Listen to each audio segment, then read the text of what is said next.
race is down and one more still to go in our amazing Trans Am weekend doubleheader at Sonoma Raceway. Saturday was a day of driver domination at the head of the pack. What will Sunday bring? We'll find out as the young stars of the Q3 Architecture TA2 Series go racing in the California wine country live on Racing America. Hi everybody from the false grid at Sonoma Raceway. This is the staging area. They have one of the historic divisions still on the racetrack now. We're back here in the staging area as the TA2 drivers bring their cars to be gridded before they'll buckle in and roll out onto the race course. Alan Bestwick, the former Trans Am champion, top 10 all-time in wins in Trans Am, all-around good guy, Boris said. Yesterday, let's not bury the headline, the races were dominated by one driver start to finish.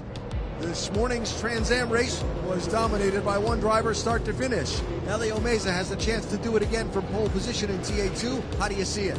Well, right now I don't see anybody stopping him. I mean, he looks so smooth on the track. He's in total control. He's got the best car, the best team, and right now clearly he's the front runner. Yeah, and starts on the pole. Hard to put some smart money on anybody else, but that's why we run the race, is to find out. Let's, before we look too far ahead today, let's look back on what happened in yesterday's first 100-miler for the Q3 Architecture TA2 Series here at Sonoma Raceway. It was Elio Meza and Alain Day on the front row, and despite our expectations of a big first corner pileup, it didn't happen.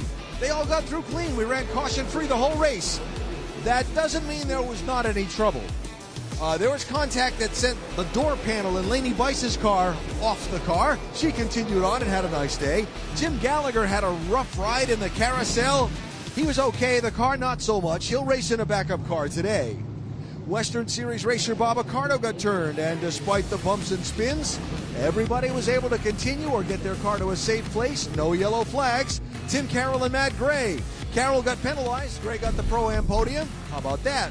But all that went on behind Elio Meza, who kept a solid lead start to finish. He remains perfect in his TA2 career. 4 races entered, 4 races won. Elio Meza will try for 5 from pole position today in race number 2.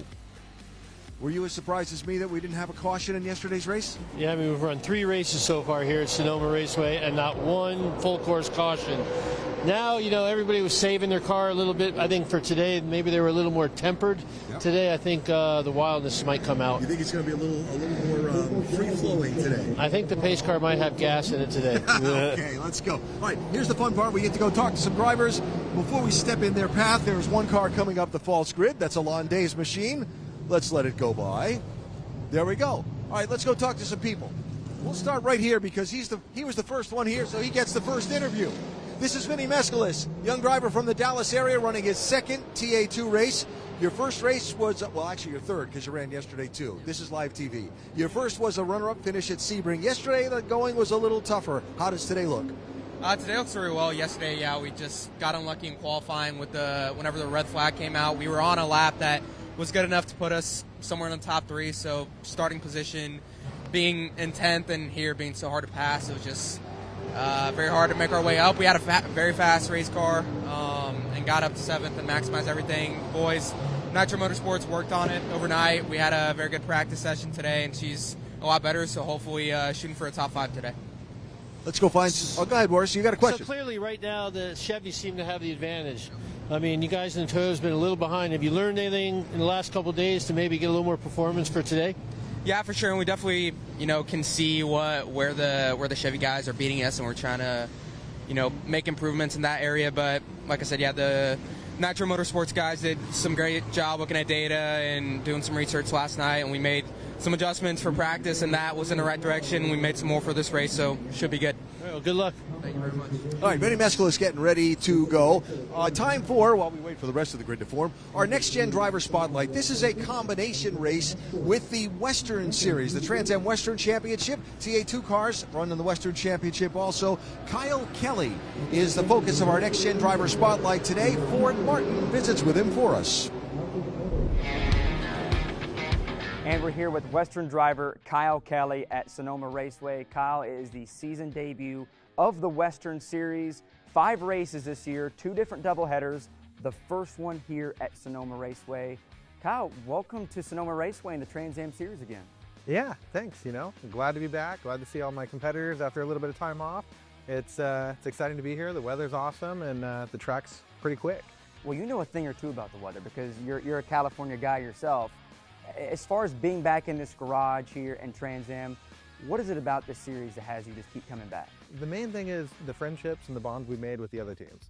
You know, we're not super high up on the totem pole with all the big money and the big teams, and we're kind of this little middle ground, and just kind of a fun, homey feeling and a nice group of guys. Now, you have the National Series that's on the East Coast, you guys being the West Coast. You go to Laguna Seca next for a doubleheader, and then you end the season back at COTA. But as far as when you race against the National Series, what is that like? There's a lot of crossover between speeds from the National guys and from the West Coast guys, and we're kind of in the middle with like some of the ProAm guys. The hardest thing is to get through my head, and I'm sure with other drivers, would be look at the back of the car. They got a little sticker, the TA2 sticker, that signifies who you're racing against. If it's you know, black and yellow, I'm going to send it. If it's not, I'll probably wait until they get tired of me behind them, or there's a nice good pass for me to make, so I don't have any contact. Well, you have a deep motorsports resume. You run everything from the NASCAR Rally Series. As far as when you run these TA2 cars, what is that like for someone at home that doesn't know what it's like racing these cars? So I would say the cool thing about these cars, like, it's not as much. We used to do a lot of Atlantic and Formula car racing, and that is, you have to be so precise. You can be a human being in these cars, you can mess up, and you can gather back up without putting into a wall. There's been, I wouldn't say countless times, but there's a few times in Formula cars where I got the arrow off the wings and I ended up crashing, and it was kind of a bummer. These, a little more forgiving. You can, like I said, be human, you can make a mistake, and you can gather it back up and put your head down and catch up. Kyle Kelly, thanks for joining me today. Absolutely. Best of luck this weekend. Perfect, thanks.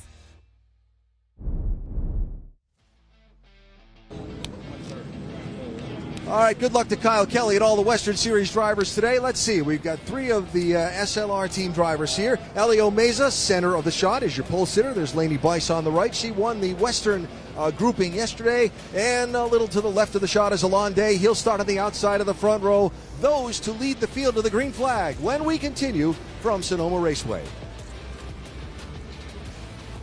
Born on America's greatest racetracks, developed in the Top Liner Lab, tested where it matters most. At every turn, every lap, every win. A protective coating engineered under extreme conditions, applied with precision, designed to last. For high-speed laps and for the people who keep America moving. Top Liner. Dealer opportunities nationwide. Inquire for your area at topliner.com.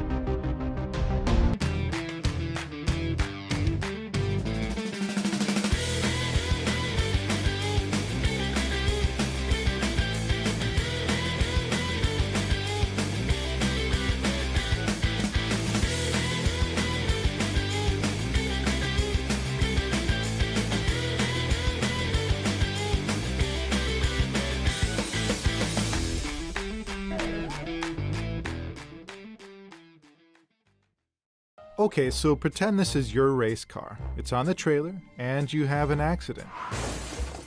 Ouch! At least your truck's insurance will pay for another one?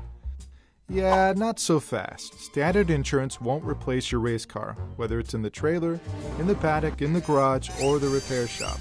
But at Hagerty, we can protect it for what it's really worth anytime it's off the track. No matter what or where you race, all for less than a set of race tires. Hagerty, let's drive together.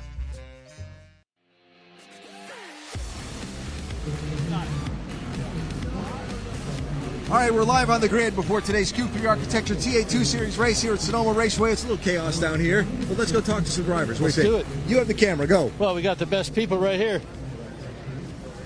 Okay, clearly clearly we're with SLR, clearly the front runners right now. Somebody in this group of people are probably going to win the race today. So what's the key? Do you think you got anything for your teammates?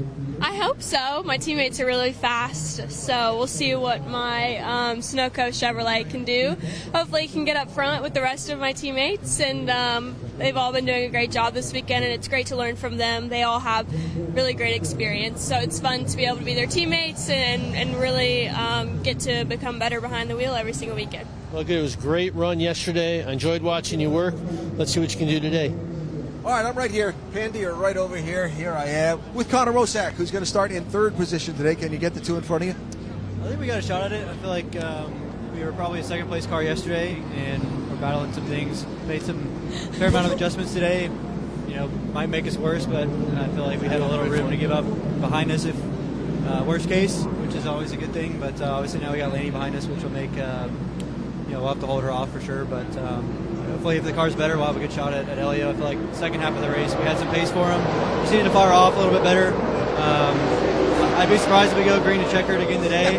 So we bias a little bit for the short run. Hopefully that pays off for us. But just thanks to Team SLR for bringing fast cars, Lauren Pines, Motor Club, Friends of Jackson Foundation for letting us be out here. Good luck today. Swing right over there. Boris has got the pole sitter. All right, I'm standing there with Helio Meza, the man. He's won the last 4 races in a row in Trans Am. He's going for his 5th today. What do you think it's going to take? I don't know. I don't really want to change much. Everything's been going really well so far. Want to thank Chevrolet, Alessandro's Racing, Team SLR, all the series sponsors for making this weekend and these races possible. So obviously I told you yesterday people were going to be playing it safe, and I guess right. We went green checkered, and so I'm expecting today to be a little bit more chaos, guys being a little bit more impatient, just trying to make up spots from the mistakes that made yesterday. So I'm expecting more cautions, but from my end, I'm going to try and stay out front and control the race as much as I can. And obviously Alon and Connor Mozak are going to be trying hard to make moves on me. So it helps having teammates around me on the start with Alon Day starting off on my outside, Connor Mozak behind me, and Laney Bice fourth. And so looking forward to a great race, and I hope you guys like it. Well, we enjoy watching you work out there, me personally. So good luck out there today. Thank you. All right, swing right over here for a second. Alon Day, you get one answer. Are you tired of looking at the back bumper of that 28 car? Oh yeah, it's time. It's time to change a bit. I will try to do same as yesterday, just one step better. Good luck today. All right, Ben Sissel is down that way somewhere. Go, Ben. All right, I'm down here with Sam Cory. I've missed you. You just missed the podium yesterday, finishing 4th. How are you going to get past these Chevys in front of you today? We're going to do all we can today. I mean, it was really tough yesterday, as you guys saw, just the difference in pace between both cars. But this Nitro Motorsports crew has been working their asses off, all night and day. So we're just going to keep pushing forward and doing everything we can and just execute today. That's the biggest thing. And I love that you're here at Grid with some of your sponsors. So tell me about your relationship with NextGen. Yeah, NextGen's coming on board, and we're gonna work together to just try and grow the brand and do everything we can. Our interests align with racing and the love of cars and the love of this sport. So we're just gonna keep growing together and see what we can make happen. Nice. And Michael, thank you for everything you're doing. And NextGen, our trophy girls on the podium, absolutely love it. I'm going to send it back over to Alan and Boris, wherever they are, right here, to you guys. Over your shoulder because the grid's a little bit crowded. But it's time for a break because it's time for these drivers to climb aboard their machines and get strapped in. And in just a little bit, we're going racing with the Cube 3 Architecture TA2 Series in the final race of our double-double this weekend at beautiful Sonoma Raceway in California.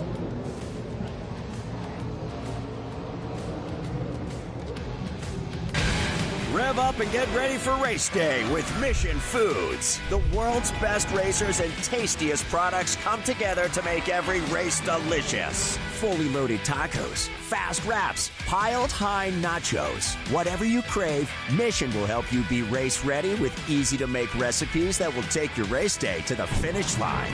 Keep your racing delicious and enjoy all the mouth-watering action. Brought to you by Mission Foods. Too fast, too tasty. Big news for car lovers everywhere. Now you can get NextGen at your local O'Reilly Auto Parts store. Every NextGen formula is built with advanced ceramic technology, and that means a deep gloss finish, serious protection, and long-lasting durability for your paint. World-class racing teams trust NextGen to protect their race cars under the toughest conditions. And you can trust NextGen to protect your car every day. Find NextGen ceramic protection at your local O'Reilly Auto Parts. Get ready for race day with Stack Auto Lifts. The world's fastest racers and the most trusted garage lifts come together to elevate every moment on and off the track.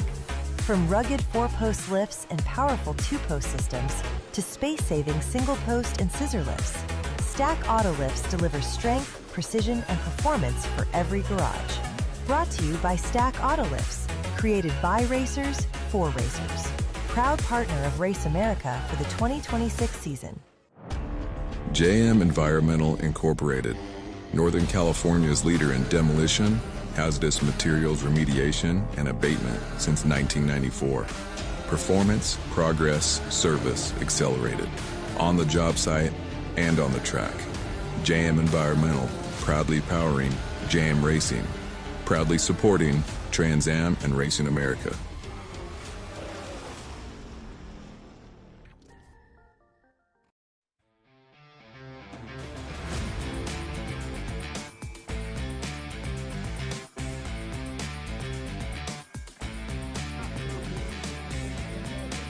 Well, thank you so much. I'm here with my good friend Nick Middleton, and if you knew the month that he had, you would never believe that he's here, but he hates to miss any of his Cube 3 TA2 races.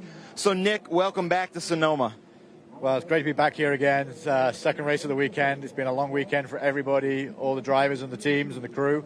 Doing a doubleheader is always a challenge for everybody, but it's been exciting racing, not only for TA2, but also Trans Am. But we couldn't do this without all of the Racing America staff. They've done a phenomenal job this weekend, so we're looking forward to another great race. It went green to without any yellow flags yesterday. Let's hope everybody does that today and get some exciting racing in here. Yeah, we've had some great races here at Sonoma. We've got the Western Championship, we've got the Pro-Am, we've got so much going on. But right now, tell everybody a little bit about what Cube 3 is doing and some of the projects you're working on.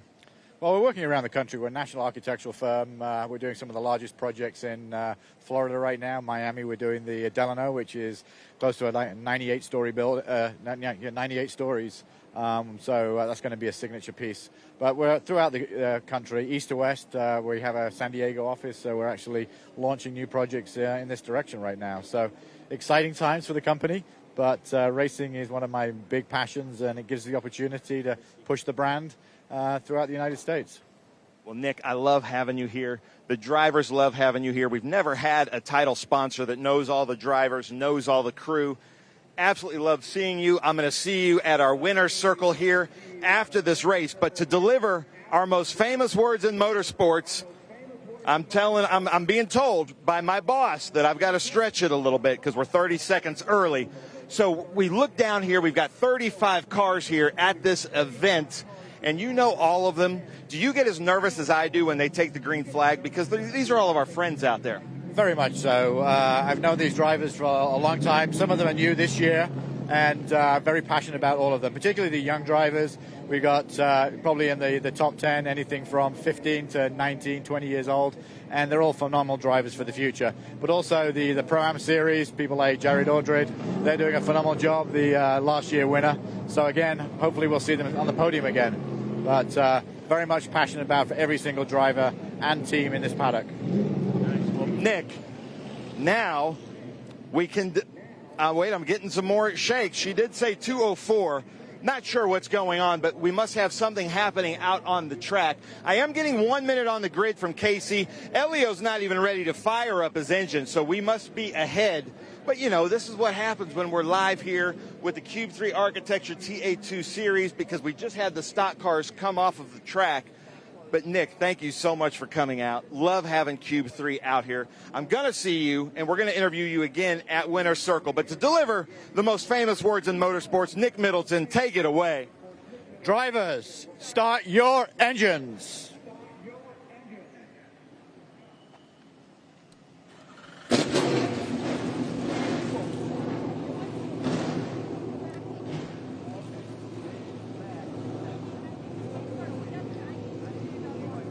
there's a lot going on to make all this stuff happen the way that it's supposed to, but appreciate everybody's efforts and patience down there. And we're getting ready to go. 35 cars and drivers about to roll out onto the Sonoma Raceway course to begin the final event of the Trans Am Double this weekend, presented by JM Environmental. It's the Cube 3 Architecture TA2 Series for the second of two on our California wine country expedition of this weekend. It's a beautiful race course, just a little over 2.5 miles around, 2.52, 12 turns make up the circuit. You could see the elevation of the landscape. The race course follows the elevation up and down and left and right. Just a wonderful layout. The course opened in 1969 and once purchased by Speedway Motorsports in the mid-1990s. The things they've done and the beautification of the race course has just been tremendous.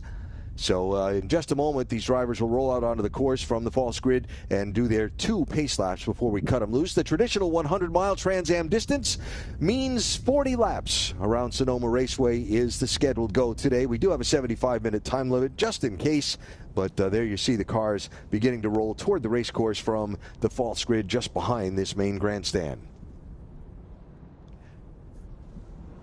So there we go. Boris, you've run probably more laps here, or as many laps here as just about anybody. Take us for a tour around this racetrack. Tell us what makes it good, what makes it tough. I mean, it's the roller coaster of racetracks in California.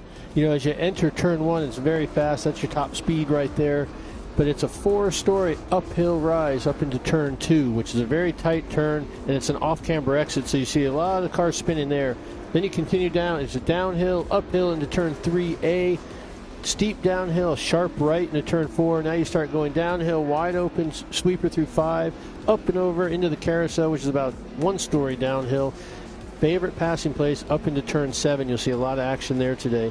As you make it around turn 7, you hit the famous S's, which requires a lot of speed and commitment, a lot of momentum. You got to have a car that's really handling good, especially to get around turn 10. If you're good in turn 10, you can pass cars easy going into turn 11, the hairpin. And that's the slowest point on the track, 38, 45 miles an hour. Then they made your lap at Sonoma Raceway. Sounds exciting, is exciting, and you will see, we'll have some great camera shots for you to see the elevation changes, the ups and the downs, and everything that makes this racetrack a favorite of a lot of the drivers. So look at the starting lineup set by each driver's fastest lap in Saturday's race 1. And not shockingly, it looks like a lot for the grid from that race yesterday. Elio Meza Alande sharing the front row with Connor Mosack and Lainey Bice moving up a couple of spots from where she qualified for Saturday to row number 2 for today. Row 3, Sam Cory, last year's championship runner-up, and Vinnie Mescalis, who just got back to the U.S. from the NASCAR Euro Series and a trip to Spain. Ethan Tovo and Adrian Vlhovstowski in row number 4. In row number 5, Jackson Tovo ahead of Noah Harmon, who gets the biggest mover award from Ole B here for going from 31st to 12th in yesterday's race. He's got a much better starting spot for today. ProAm top qualifier Jaron Odrick in 14th place overall. And looking back through the rest of our 35 car starting lineup for today's Cube 3 Architecture TA2 race. You see some numbers in there in the hundreds. Sorry about that, Boris. That's where duplicate numbers come in between drivers from the West Series and the East Coast Series. That's right. And so that's where some of the numbers that we don't usually see in the 100s come from. The biggest things that surprised me this week so far, we've had 3 races, and the pace car has not been out on the track yet except for the initial start of the race. Yep. Are they going to be a little more patient in this race? That's one thing. The other thing was 2 races back-to-back is something we don't really do that often. We saw a lot of mechanicals in the race this morning, a lot of cars breaking down the side of the road, so it'd be interesting to see how the TA2 cars fare today. Yeah, for sure, because the elevation, the ups and downs, the shifting, it's hard on the car. A lot of crews here late last night and up through the morning this morning getting their machines, what would I call it, maintained and refreshed and ready to go. It's a tough track on the drivetrain, in turns 4 up over the hill. When you're going off those curbs, the wheels are flying in the air and landing with a big shock to the system if you're on the gas. Yep. So it's really tough on the gearbox, the axles, the rear end, the differential. So let's see what happens today. Onboard view from Ethan Tovo today. Dick's Sporting Goods machine for Nitro Motorsports and Toyota Racing. The Chicago native, now living in Cornelius, North Carolina, lined up in 7th position. New York City's Adrian Vlastowski is set to go. Adrian, popular driver in the series from the New York City area, and his Ford Mustang is lined up in the 8th starting position in row number 4. CMI sponsored onboard camera. So that's it now as they make their way down around the carousel. Turn number 6, that long sweeping left-hander. They'll come back around to the backside of the course, coming back down the hill, and the pace car will gather them up in rows of 2, and we'll get ready to go racing. And just reiterating the point, it's not unusual for a race here at Sonoma, after they make that initial left-hand bend and go up that 4-story climb, to have a big stack up at the top of that hill for turn number 2. We would have been willing to give you pretty good odds that it was going to happen yesterday, and it didn't. So what's today going to bring with that I got to save this for Sunday mindset perhaps set aside? There was a lot more give and take than I've ever seen in a TA2 race yesterday, and I think a lot of that was because they needed to have a car for today. So I think today you'll see a little more aggression. A little more. All right, so pace car gathers up the field. That beautiful Ford from the Skillman Auto Group in Indianapolis, who signed on as a sponsor of the pace car for Trans Am and TA2 racing for the remainder of the season. And here they go, doubling up now. Elio Meza is going to choose driver's left for the initial start, which gets him the inside for turn 1, but puts him on the outside for turn 2 if Alonde is able to stay inside. And look at that SLR team. I mean, they're the top 4 cars right now, clearly the fastest cars right now in the series, and everybody's chasing them right now.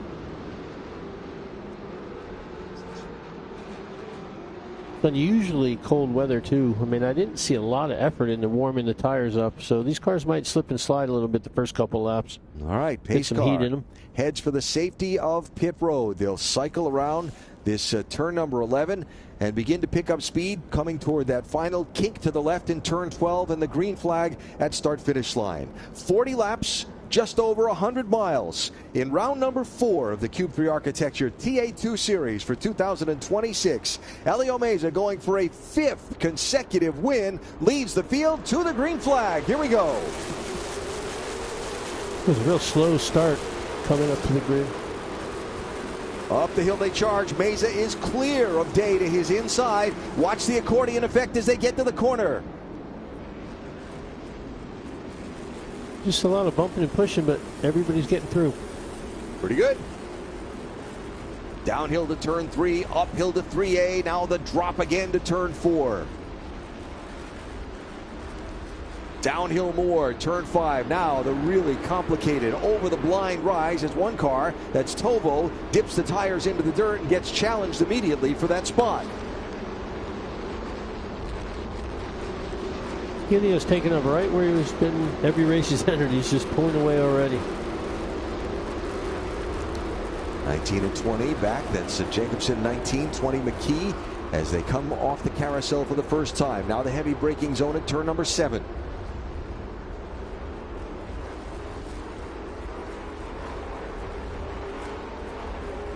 So far, everybody straight, and the demanding S's. It's such an iconic shot. See the car snake down there like a snake through the S's. Pretty much have to be single file here. If not, you're going to be losing a lot of time, or one of you is going to be off in the dirt.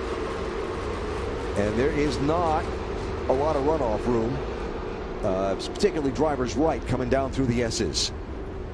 Braking zone, turn 11. And here they come to complete lap 1. It's Meza leading.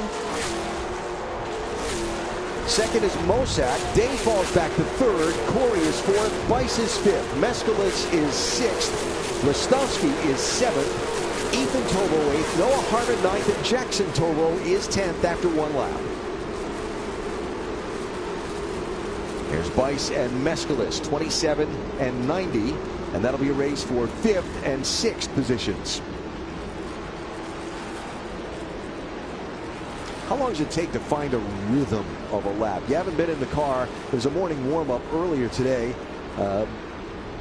Just a couple laps, though. It takes a few laps really to get spread out, because right now they're looking to see if a guy's going to do the late dive into the corner. They're just trying to get a nice rhythm to run alone right now before they start seeing if they can attack the guy in front.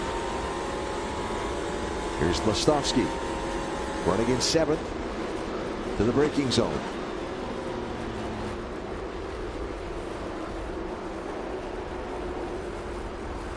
Adrian's put up some great lap times in practice earlier today in the morning warm-up, as well as in the test session the other day. Then got off the course, crashed the car, they rebuilt it, qualified well, raced well. In race number 1 today, he finished in 5th position. His team's done a good job all week, and they had 2 crash cars the first day. They had to stay up late and repair. Yeah, Doug Winston got dumped off turn 10. Plus the extra maintenance required of the doubleheader.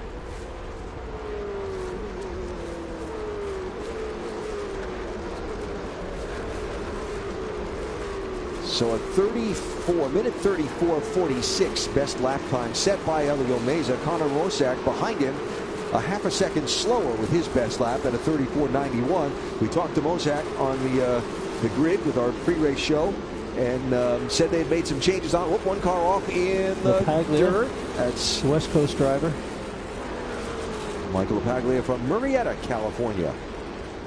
2024 TA2 Western champion. You know, the cars, when they're set up for the race, they have real low tire pressure right now. So one is they're real cold, so they don't have the heat in them quite yet, but mostly they have to get the air pressure to build up. As the heat builds in the tire, the air pressure builds up. And it'll take 3 or 4 laps before we probably see these guys starting to get in the low 34s, maybe in the 33s. Watching the top 10 cycle through with that 30 of Jackson Tovo. Rounding out the top 10, trying to put a little pressure on Noah Harmon in the 7. Harmon, I mentioned he had some problems in qualifying that put him way at the back of the field for yesterday's race. He worked his way from 31st on the grid all the way up to 12th. Along the way, getting off the course and getting some grass in the nose of that engine, enough to the point that the Silver Hair Racing Squad had to swap that engine out this morning. And that's the tricky part about this track. It's hard to look at your gauges. So he had water temperature over 300, but he never really looked. And they cooked an engine. Because you're so busy. You're so busy. Yeah. And the Silver Hair team usually is up front, but in qualifying, he actually had an electrical problem. That's what put him back to 31st yesterday. On board Ethan Tovo.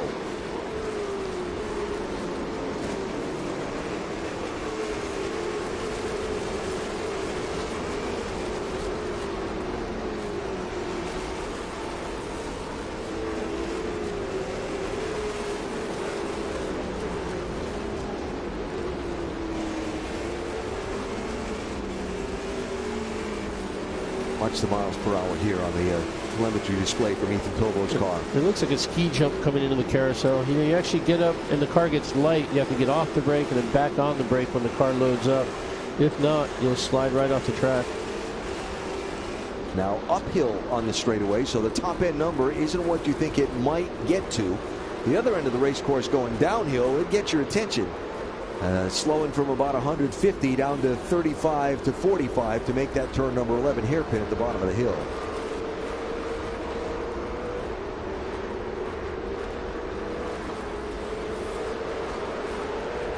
Adrian's putting some pressure on Laney. But yesterday she withstood a lot of pressure in the first race. So a couple of quick side notes in this one while we watch this good racing for the 6th and 7th positions. And now insert another car into that. Tovo just got by the number 3 car, Wachowski, in turn 11. So puts Adrian back to 8th and Ethan Tovo up to 7th.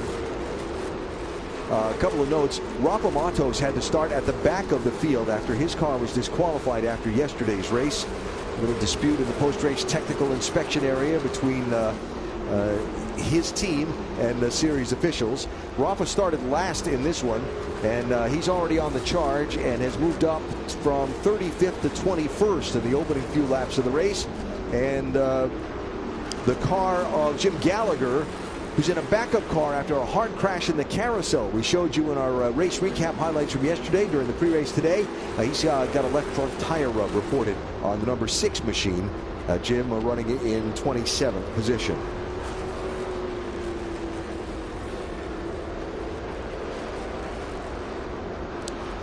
So working now back down the hill. We watch this gaggle of cars here as Noah Harmon tries to find a way around Adrian Blostowski. And Jackson Tobo just the same. Blostowski there in the red, white number 3. Harmon in the 7. And Jackson Tobo in the number 30. But just looking at the scoring, Rafa Matos has gone from last to 19th already in just 4 laps. Keeps picking them up.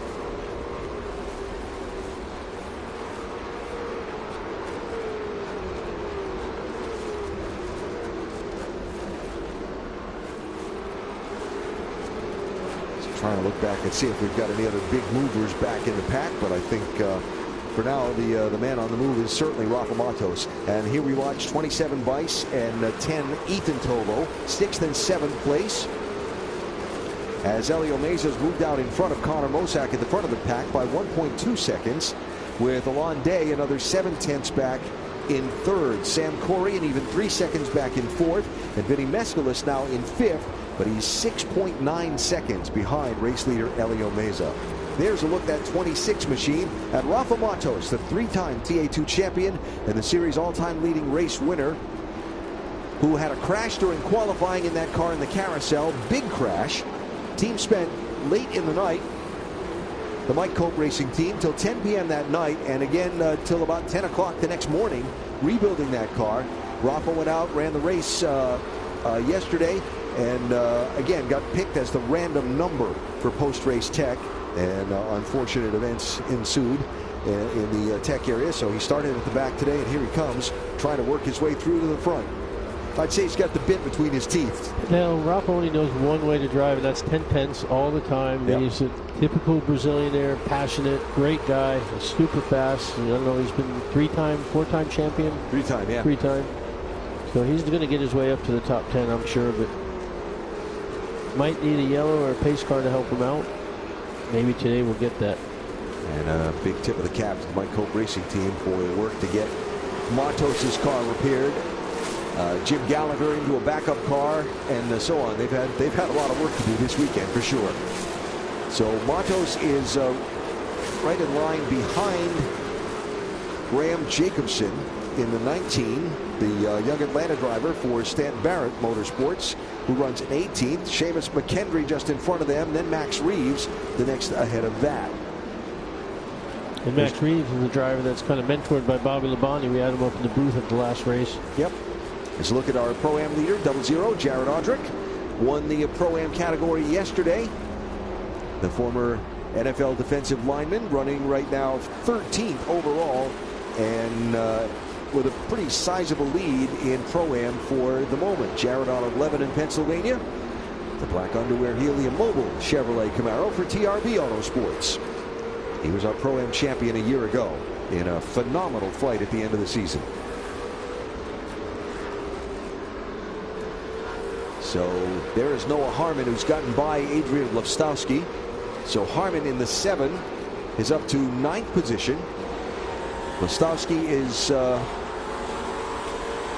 dropped a spot. And Jackson Tobo next in line, looking to pick up a position there. Right on board with Adrian here.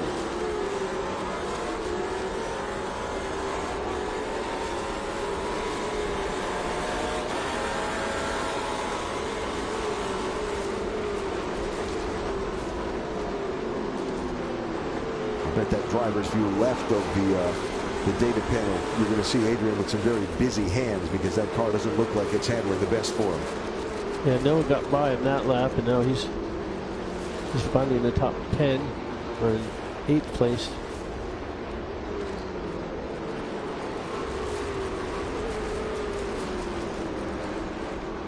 So Jackson Tobo next behind Blostowski, then a little bit of a gap back to Tanner Reith. And Gian Buffalante in 11th and 12th. And Ethan was putting some pressure on Laney a few laps ago, and now she seemed to have pulled out a little bit from him. At 6th and 7th place ahead of all this, there's Bice there, Ethan Tobo, Noah Harmon, Adrian Blostowski, Jackson Tobo. Quick reminder, you can get all your favorite racing action on the Racing America free streaming channel. Watch it 24/7 on Amazon Prime Video, the Roku channel, and my free DirecTV. We've got live racing, original content from Trans Am and the grassroots of racing. Also the NASCAR Cup team content as well. Racing America channel, your 24/7 racing fix. Check it out.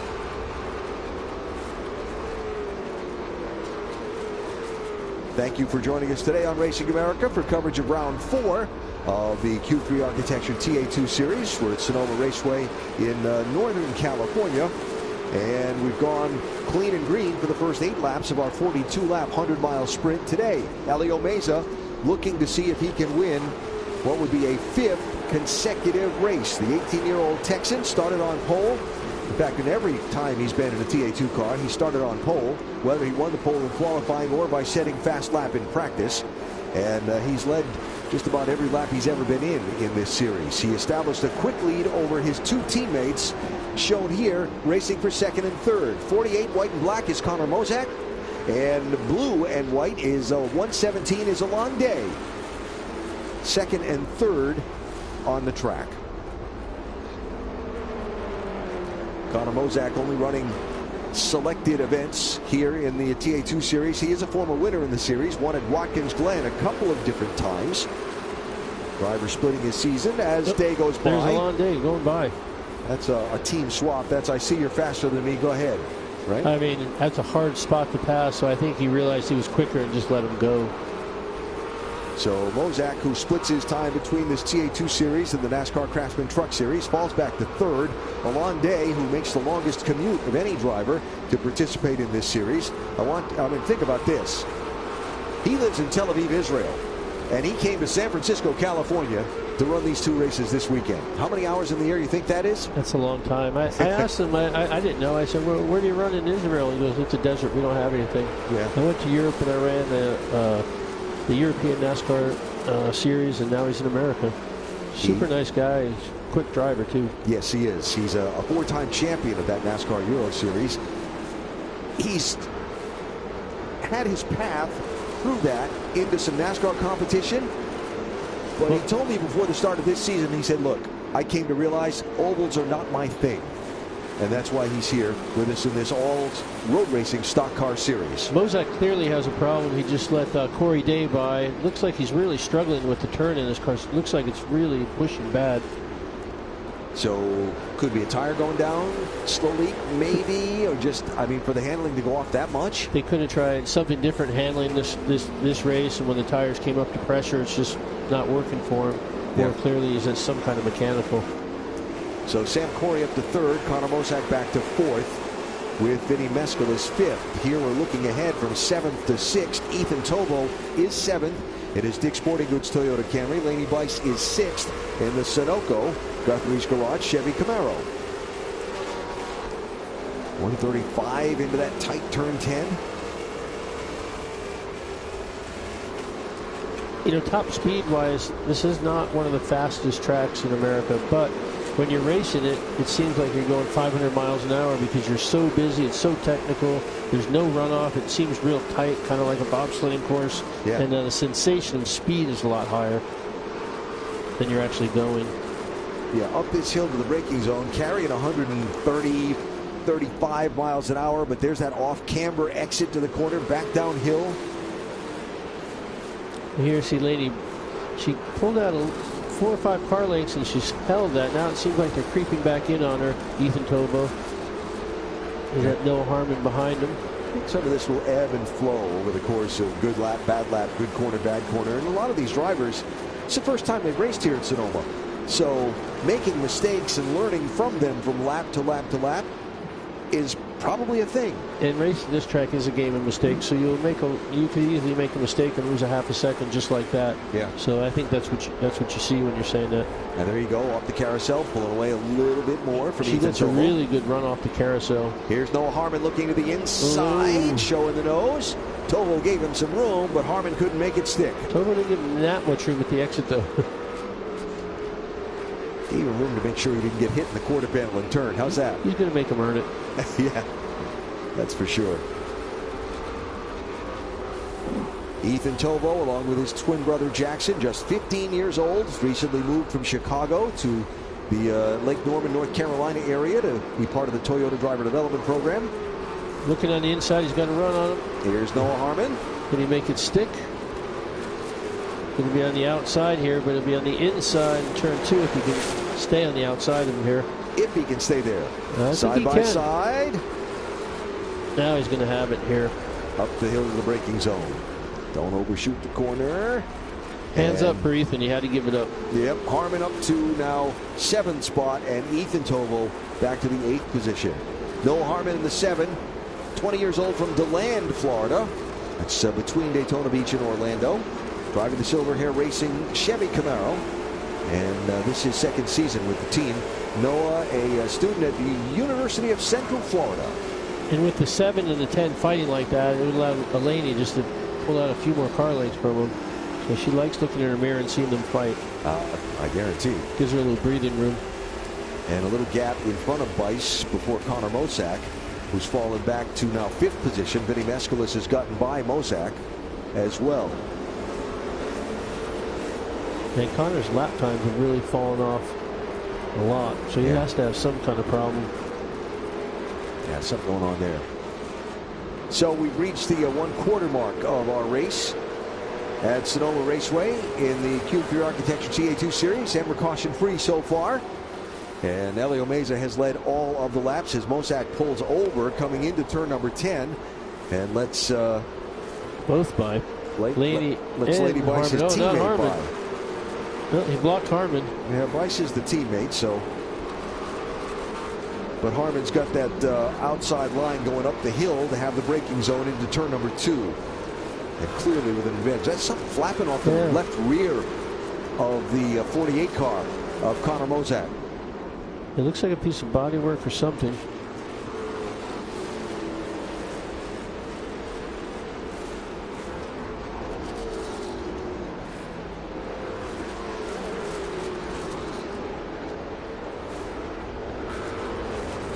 A little farther back, Eric Caton has just picked up a spot into 21st position, passing Stanton Barrett. Caton coming into the weekend top 3 in the championship.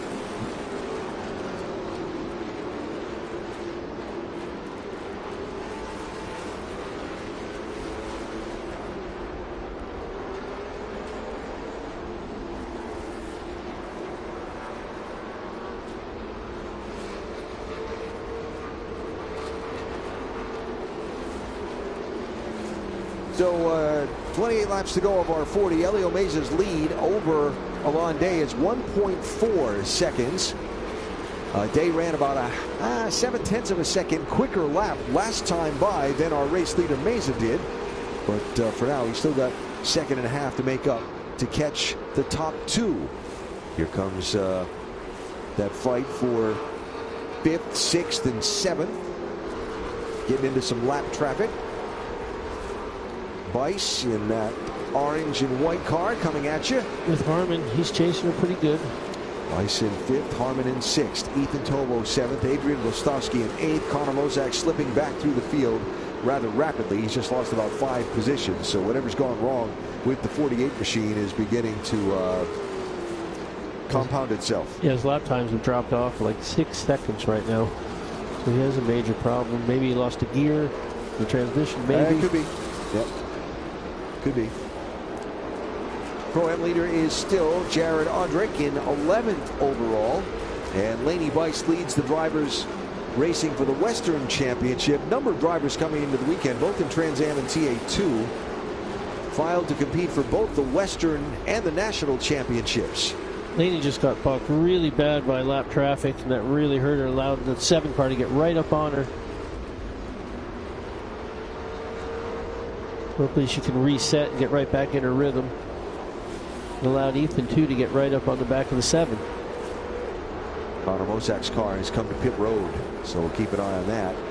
But trouble there. And now this fight for 5th and 6th and 7th. Bice and Harmon and Ethan Tovo clear of some traffic for the moment and charging down to the hairpin at turn 11. Here's a look inside for Harmon in the braking zone. He's got the inside line around the corner. Bike's trying to hang tough, but Harmon's going to come away with it. Boy, it's tough on the outside right there because you get all the rubber and the marbles. It's just slippery. Bike's going to defend over Ethan Tovo. Got another car down. Well, two other cars have come down pit road. Joe Fodero, the Austin, Texas driver, in his first TA2 start, is on pit road, and Tanner Reif in one of the other Silver Hair Racing Chevy Camaros is on the pit lane as well. But it's a good battle right here between Ethan Tovo and Laney Bryce.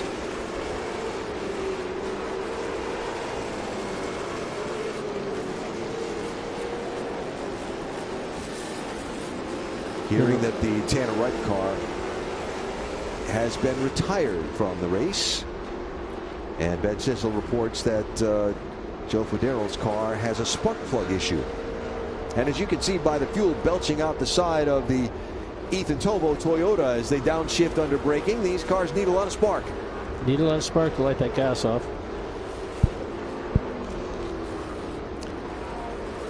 And Ben says that Tanner Reif's problem is power steering failure on the 75. And they have called it a day with that car. So we're not even halfway yet. We're getting some retirements already. So it's a lot like the race before. I mean, these cars don't like 2 races in a row. Right. It's like sometimes no matter how good you maintain it, there are just some things. We talked about this in the Trans Am broadcast earlier today, as you see Gavin Gleitzman's car also on the pit lane. And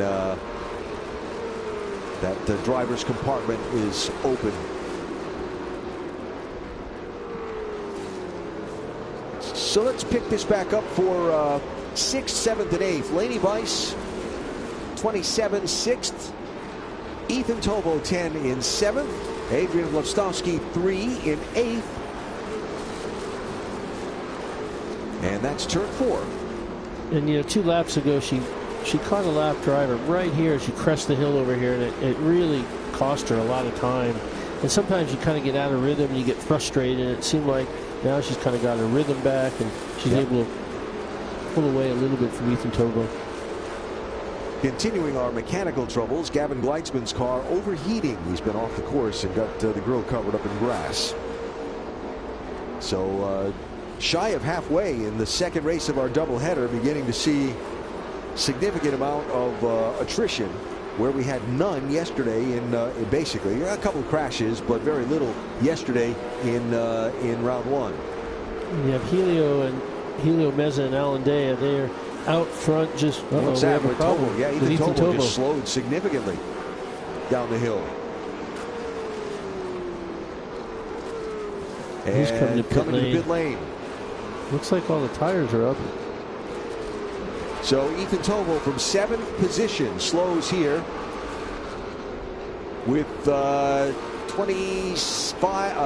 15 laps completed of our 40-lap distance.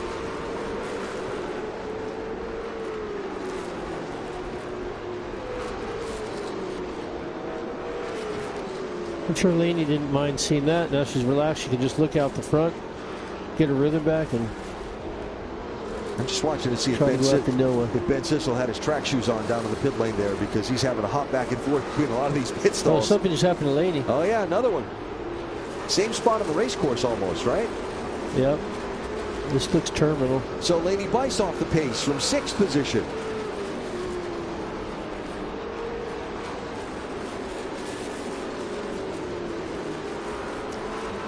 So let's piece some of these together. We have an onboard camera in Ethan Tovo's car at the moment of truth. Let's listen and look. It looked like it happened when she was braking and downshifting.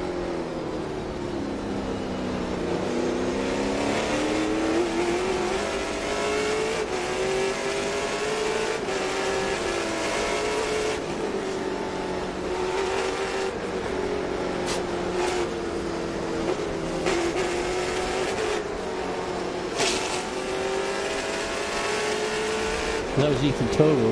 Yeah.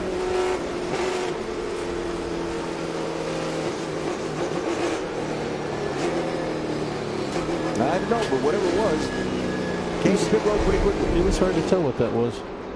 And there is Blyce coasting. She went past the pit entrance at reduced speed, so she could be stuck in high gear, maybe. So from 7th down to 11th and falling for Lainey Blyce. That's going to be tough to run this course in spots like this on the track if you've only got high gear. So on these transmissions, you know, you have first, second, third, fourth gear. Fourth gear is 1-to-1. So if you lose third or second, sometimes you can just get in there and run it in high gear. But that doesn't look very fun. She's kind of in the way. No, and she was probably having a lot of fun earlier. Yeah, she's doing a great job. Yeah. All right, so tough luck attrition continues. The trouble count continues to rise here, and we're still shy of halfway. So check of the leaderboard at the top. It's Elio Meza, Alon Day, Sam Cory, Vinnie Mescalis, and Noah Harmon now are your top 5. 6 through 10, Adrian Blavstovsky, Gian Buffamani up into the top 10 and 7th. Jackson Tobo runs 8th. The Pro-Am leader, Jared Audrick, is 9th overall. And Max Reeves now, the young first-timer driving for Silver Hair Racing, is into the 10th position. I'm sure Bobby Labonte is very happy about that. Bobby's up there somewhere in turn number 7 as the second spotter for his young protege, Joe Gibbs Racing development driver. Andy Lally is a development driver as well, or he develops a lot of drivers anyway. President of Trans Am has joined us in the booth in the middle of this one. Weekend doubleheader. Cleaner than we expected on the racetrack as far as full course yellows, but we're seeing a lot of attrition now. Your thoughts? I gotta say, you know, mechanical attrition is one thing, but these drivers have been performing so well. I was just looking down at Ethan Tobo in the pits there as they were working on him to get him out. He had such an impressive run, and for such a young age, for one thing in particular I was noticing he was driving so well in dirty air, about driving blind through the S's, getting a run through turn 10 to be able to outbrake somebody in 11. Really strong for his Dick's Sporting Goods car there. And I mean, all of our guys, I'm watching Sam Cory throw down some really fast laps. He fires off so well. Watching Vinnie turn some really quick laps. I mean, so much closer to those M1 cars. Those M1 cars have, been, obviously the dominant car here, but Nitro's caught up just overnight in whatever they learned in race 1 from being able to go green the whole distance here. It's great to see these times so close, and these drivers, honestly, the side-by-side through all these transitions. This is a tough place to be side-by-side, and I'm as excited about this race as I've been for any TA2 race since I've been a part of this series, because these guys have shown great restraint, but also an ability to be side-by-side, crisscross each other, and race really hard without wrecking each other. I will say you're doing something right as the president, because watching Trans Am last year from the 10,000-foot level, these guys were just driving into each other every race, and at a young age, the most important thing is to drive every lap, get to the checker, get the experience. And last year, the pace car was winning races, basically. There was so much full course caution. And this weekend now, to see on a track that's really tough with no runoff, to see 3 races so far without a full course caution, and now this race, you've been telling these guys something, and the drivers are in there, it's working. I don't know if I can take any credit for it. I think we probably have to give credit to the class of 2026 here for having their head on straight and having the right attitude. But I mean, that we're just seeing great racecraft, which has to be the base for developing into a big time professional driver that's going to go up the ladder. And for a lot of these guys, their dream is Cup and winning on a road course in Cup or the Daytona 500, whatever it is. They're showing the basis for what's going to build them up into a superstar. And I've seen them giving a lot of respect that I didn't see that last year, especially the guys that are lapped down or having problems. They're staying out of the way of the fast guys, and that's making it a real clean race. That does help too. I mean, and again, like I was just watching Noah Harmon, that side-by-side, exit of 10 through 11, all the way up through 1 and 2. Just awesome racing again. That was with Ethan, Jackson, all of these guys. Tanner, before he had his issue, we're seeing Max Reeves in the top 10 here. I love it, and obviously always, our one of our veterans, Adrian, there putting in another great solid run I can't tell you how amped up I am watching how good these guys are driving here today. So just an update on what you're seeing on the screen. Right side, that's the Ethan Tovo car. It's a fuel pressure issue in that machine, so that's what they're trying to figure out. The orange car you've been seeing in the bigger picture, that is now the TA2 Western Championship race leader. It's the 46 of Tim Carroll, who is out of Santa Ana, California, a couple-time winner in TA2 Western competition. And he had some horrible luck last year. He got run over a bunch of times, did 99 miles great yesterday, and then has had one bad one. So, this would be a well-deserved victory for a single-car operation. I love seeing these smaller single-car operations. This happens to be a West Coast one, but we can have this in the Pro and Pro-Am too here, and just show that you can have success as a small. I mean, he's got him and two guys under that tent. And he's pulling it with a dually and a 25-foot trailer there, and he's running very, very competitive lap times, and is going to be in solid position for our Western Championship here. So this is the first race of the Trans Am Western Championship, their season. This is the first of a couple of combination races with the National Tour. We'll see them at Circuit of the Americas again at the end of the campaign, beginning of November. They'll also make a stop at Laguna Seca Raceway in October for a weekend doubleheader there. So that's the Western Championship leader, Carroll. He's running in 11th overall, with Graham Jacobson, who declared for both the National and Western Championships, behind him in the 12th position, second in the Western Championship. That's the next car in line behind Carroll, coming up there as they break for turn number 11. The doubleheaders out west, scheduled this way for a reason. Logistically, we are trying to, and we're trying to basically, the teams came to us and said, our biggest expense logistically is hotels, is rental cars, is our airfares out. And so we're trying to do 2 races in one stop. That adds 1 extra day to the tour, but then they get 2 races out of that. And we're also trying to entice our Western friends to come out here. It's such a separation for small teams to make the trek all the way to the East Coast, and we've got a great contingent. We're working on that. We're trying to make that better more and more for... Got a car off in turn 10. That is ProAm podium finisher yesterday of Matt Gray. Yep. He got off but got back on and didn't hit anything. How about that? Good you get save. off in turn 10 and don't hit something? Good save. You just clean the tires off with a little dirt. Yeah, that's what it is. All right, so anyway, we were saying it's logistics, and we're working on growing things. Yes, absolutely. I mean, I want to see this class back to 50 plus car fields here. We've got 35 here today. That's for North American racing, for a single class for TA2, that is a huge amount of cars. It's such a great looking field as they're coming here, but I know we can grow more, because this is some of the most affordable stock car road racing that is on the planet here. It's the only full-time stock car road racing championship in North America, and it's proven to be such a great car. On board with Adrian Witowski. He's one of my sentimental favorites. I remember Alan Kowicki, owner, driver, wins the Winston Cup Championship, and Adrian, has a shop in New York City, basically.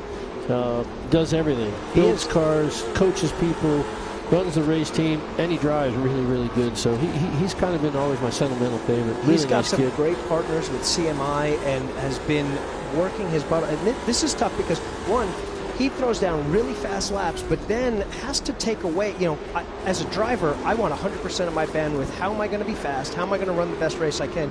He's got 4 other customers under that tent, helps and coaches all of them, and then has to worry about working on his race car last, and then go out, own a team, run a team, and like you said, Alan Kowicki-esque, owner-driver here, being extremely successful, running up front in the TA2 Series. Lead change for the Western lead in the race. Graham Jacobson there, the 19, has gone by Tim Carroll.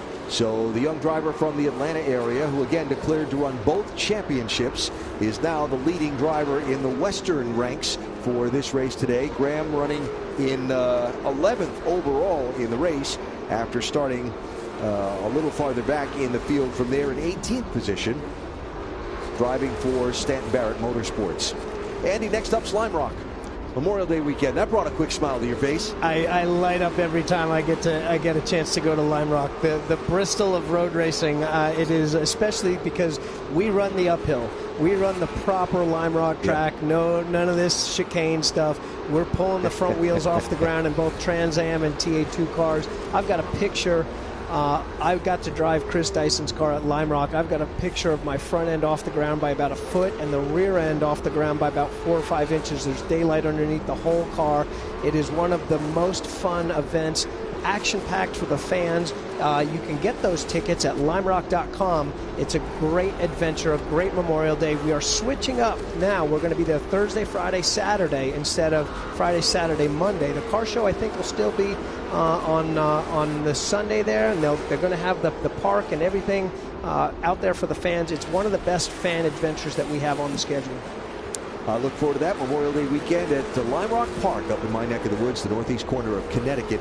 Right where Connecticut, New York, and Massachusetts meet up, and it's a beautiful park with a racetrack right through the middle of it. And as a fan, you see the cars a lot more because it's a sub 1 minute lap. Yeah. So they're going by like so fast. You're not waiting that long. Yeah, you're not sitting in the grandstands. You're sitting on a really comfy hill, like having a picnic. It's such a picturesque place. Beautiful. Andy Lally, president of Trans Am. Thanks for stopping by. Thanks for a great weekend. And we'll see you at the next one in a month or so. My pleasure. Can't wait. Thank you, Cube 3, and everybody supporting this series. Andy Lally with us here at Sonoma as we watch Graham Jacobson continue to lead the Western Championship while Elio Meza leads the overall race. And ProAm still being led by Jared Audrick, who runs 9th overall in the running order. 16 laps to go, coming to 15.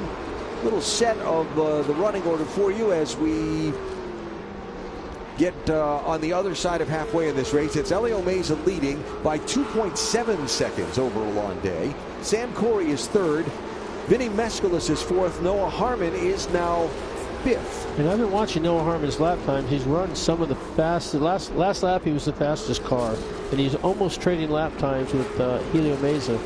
So if he gets a yellow or something happens, you know, he could be in this. He'll mix it up a little bit up there. Adrian Blavstovsky is 6th. Gian Bufamonte is 7th. Jackson Tovo 8th. Jared Audrick is 9th.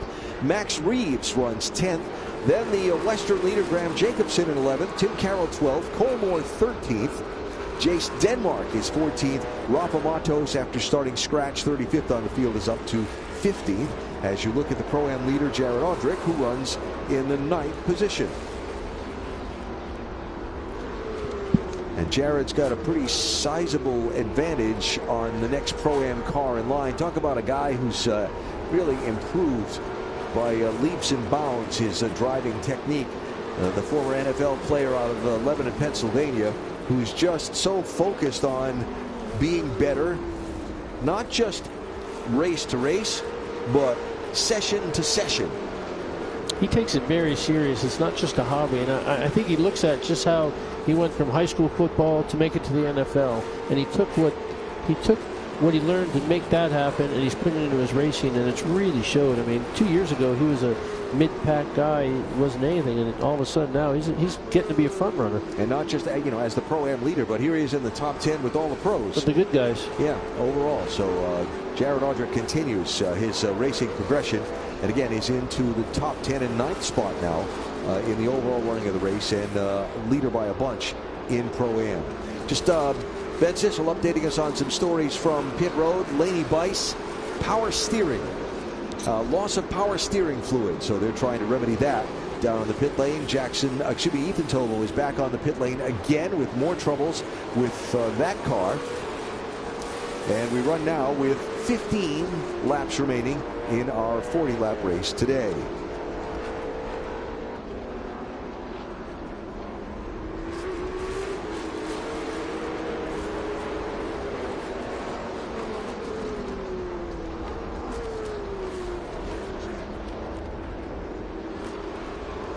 So watching Audrick come down the hill as we get into the final 14 laps and get ready for a break. There's Alonde, the second place driver, 2 seconds behind leader Elio Meza. Meza started on pole, got away in the first corner, and has led every lap so far.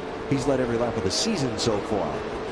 But we've seen a lot of mechanical attrition so far today. Will that 28 make it to the finish line first once again and make it 5 straight wins in the Q3 Architecture TA2 Series? Coming up, the final 13 laps from here in Sonoma.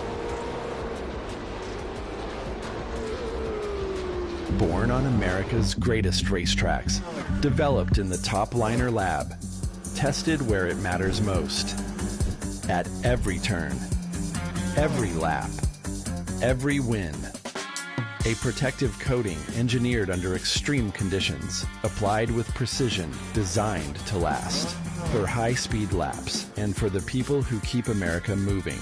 Top Liner. Dealer opportunities nationwide. Inquire for your area at topliner.com.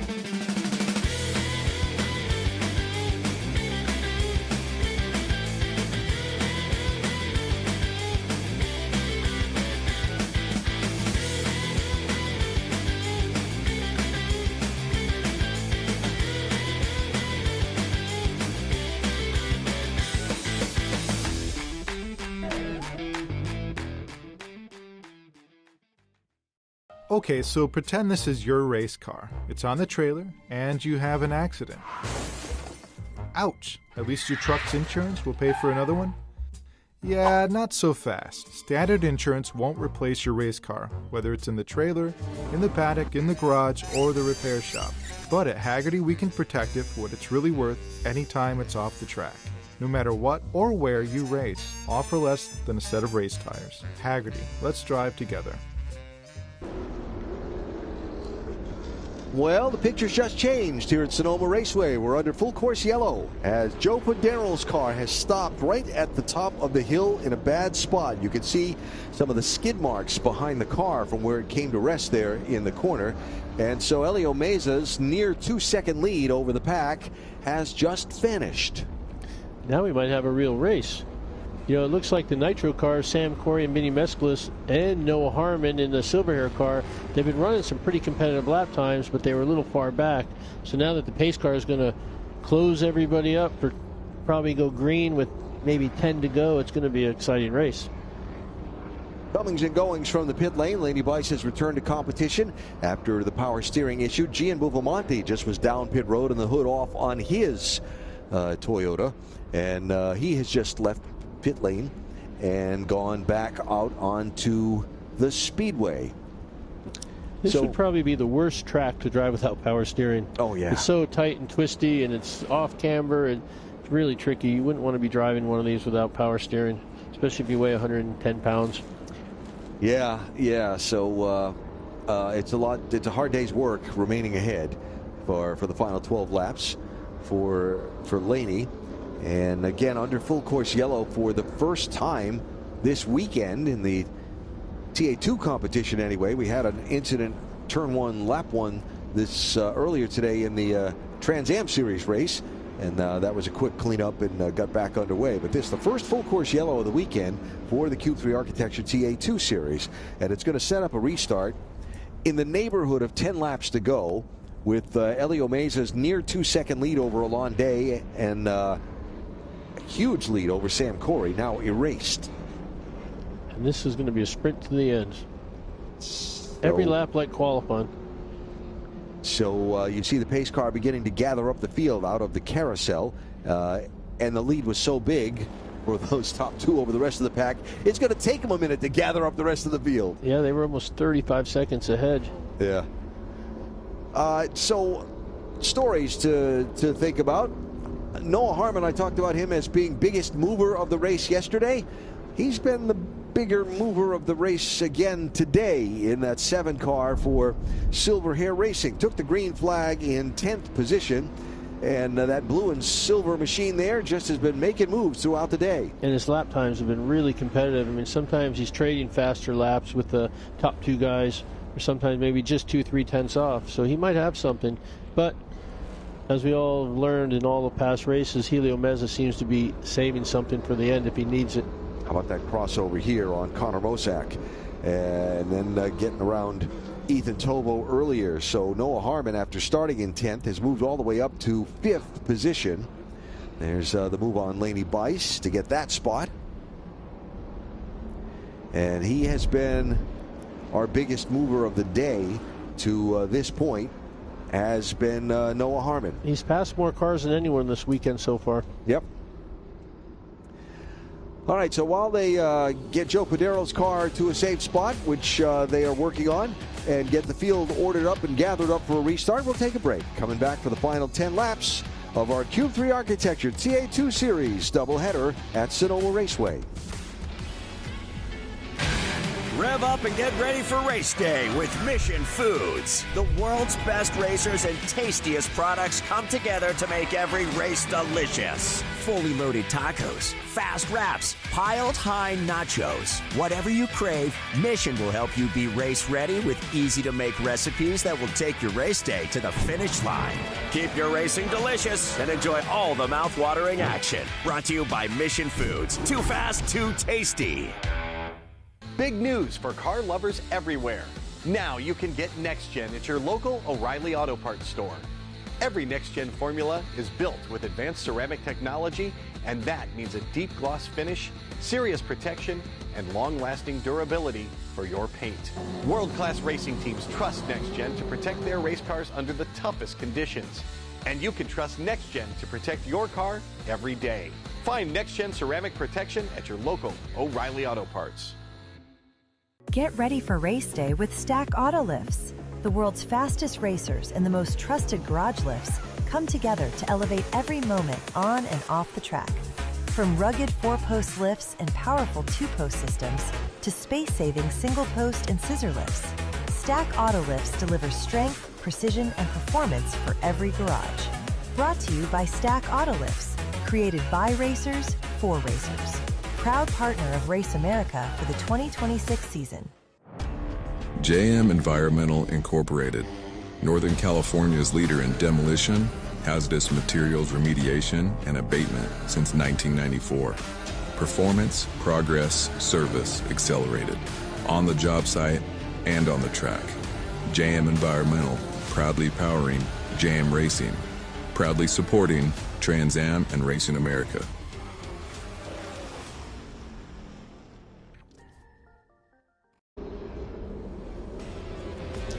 Continuing to work the first full course yellow of our Q3 Architecture TA2 Series race at Sonoma Raceway.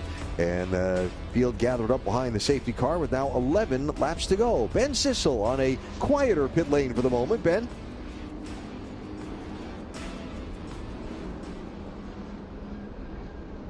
He's with Noah Harmon. Noah started 10th up to 5th, but he seems to be the one to watch. He's made some very smart moves that we've caught on our wonderful broadcast here.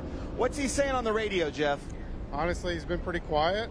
He said the car is feeling really good, and he's just working them one at a time, making his way forward, trying to just get through the traffic and stay in touch with the guys ahead of him. Really looking forward to this race we're about to have with 9 or 10 to go. Yeah, about 10 laps to go, and we really needed this. You guys really needed this double yellow for him to catch up, but right now he looks like he might be the class of the field. Yeah, we really hope so. He said the car is really good, so if we can get past these cars ahead of us, we'll be good. Looking really good on the podium there.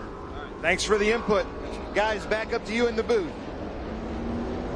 All right, Ben, and thanks for the hustle with all the stories down there with all the mechanical attrition today. Another note, Cale Phillips, one of the Pro-Am title contenders coming into the weekend. He's going to leave California and say good riddance because he had a problem yesterday, didn't finish, had another problem today. They just brought his car back down the hill being towed behind a safety vehicle and won't finish this one either. So the Durham, North Carolina driver who came in to the start of the weekend as the Pro-Am Championship leader by just a point over Jared Audrick is going to have a rough go of things here out on the West Coast. So there's a look at Noah Harmon in 5th position, as we just heard from his team. Elio Meza, Alande, Sam Cory, and Vinnie Mescalis in front of Harmon as we await the signal that we'll be able to go racing this time by. They did finally get the Joe Padero car loaded onto a rollback up there in turn number 2, and it should be clear of the racetrack.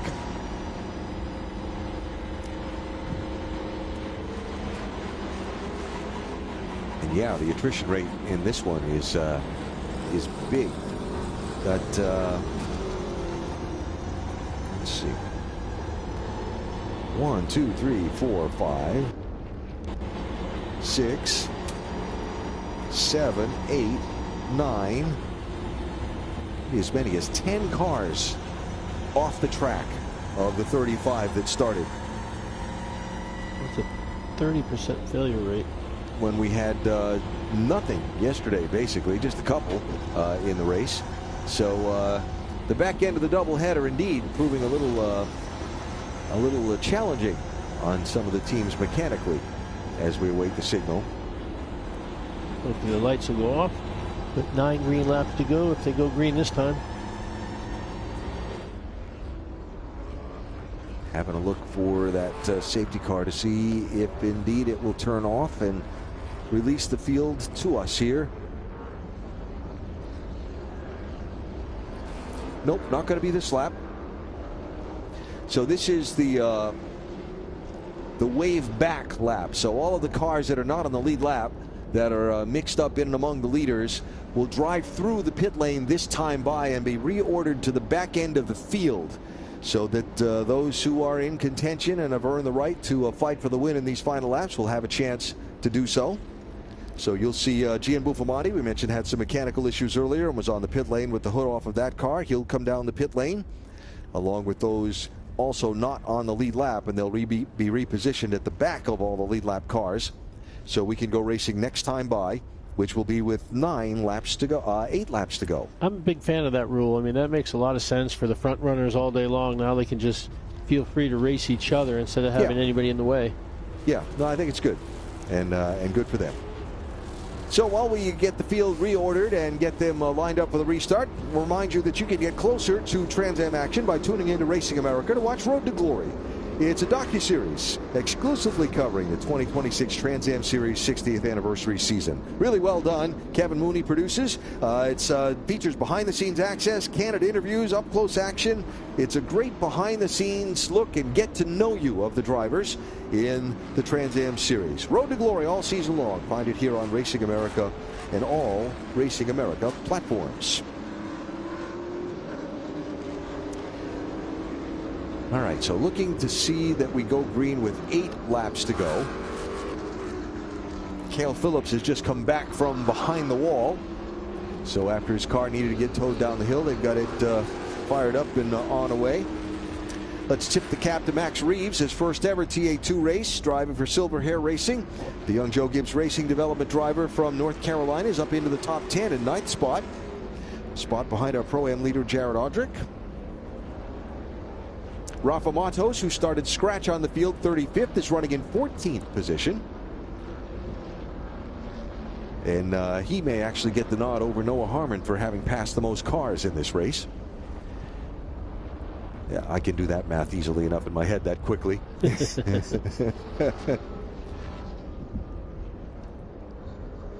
All right. Field working up toward turn 7. We got another car pulled off driver's left, but I think that's just being repositioned as well toward the back end of the field. So here they come down the hill. Understanding that J.C. Monet has an air horn inside his car and just set it off at everybody on pit lane as he drove by on the racetrack under the caution. Good guy from Woodland Hills, California. Yep, lights are off. Coming to the green. All right. Going to be 8 laps to go.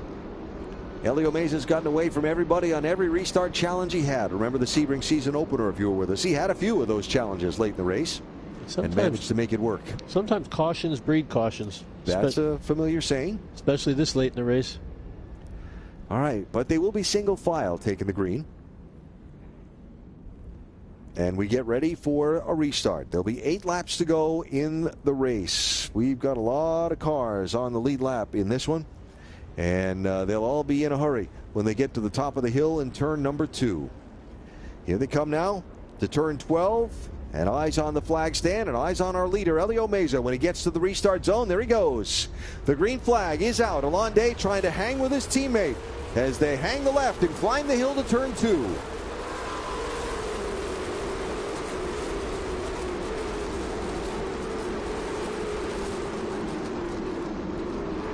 I'll get through there cleanly. Elon got a good jump, too, on them. That's Harmon looking at Mescalis, 7 and 90. Little break in the line there, looking back through the field. Up front, challenge for second. Here comes Sam Cory trying to muscle his way through a long day. He's going to be on the outside here in the carousel. That's not a good place to be. Is there a price to be paid for that? Because they're all lined up, bumper to bumper to bumper. Yeah, you right can get there. freight trained here. Mesa gets away, looking 3 wide here for third place. Noah Harmon inside, Mescalis middle, Cory, driver's right. And contact there as Jaron Ondrick throws his car into the corner off Adrian Blastowski. Here comes Max Reeves in the 57. There's Graham Jacobson in the 19. Boy, Harmon did a great job there. He got all 2 guys right there in one spot. See a piece of bumper. Oh, Gian Buvamati into the barriers. 95 car is off into the barriers. Is that in the carousel? That is coming toward the carousel, the beginning of the carousel corner. We're full course yellow. Again. Cautions, breed cautions. So Elio Mesa got away. Great racing behind them. But for Gian Buvamati, a day that had already gone bad with the hood off on his car, now ends in even worse condition. Yeah, Sam Cory made a good move on Elon Day, but he was in the wrong spot going in the carousel, and that cost him 2 more spots. And so this is going to slow things up with 7 laps to go. He's awfully far from the racetrack. I still can't really tell where he is. That's way drivers left. So he got off. I mean, look at the trail of marks through the grass, right? He got off the course or shoved off the course, exiting turn 5 at that rise over the hill, and went for a long ride up and over the hill to the barrier. See if we can see here. It's got to be top of the screen coming off the corner.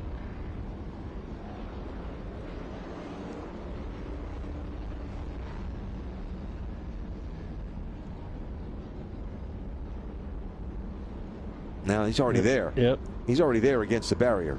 So that didn't get us any more clarity on what might have happened or not. Did a nice job cutting the grass on the way in. Whew. Made a little driveway. I'll bet that was not a fun ride. Now these cars usually pick up speed when they get on the grass. All right, so safety to the attention of that 95 car in turn number 6.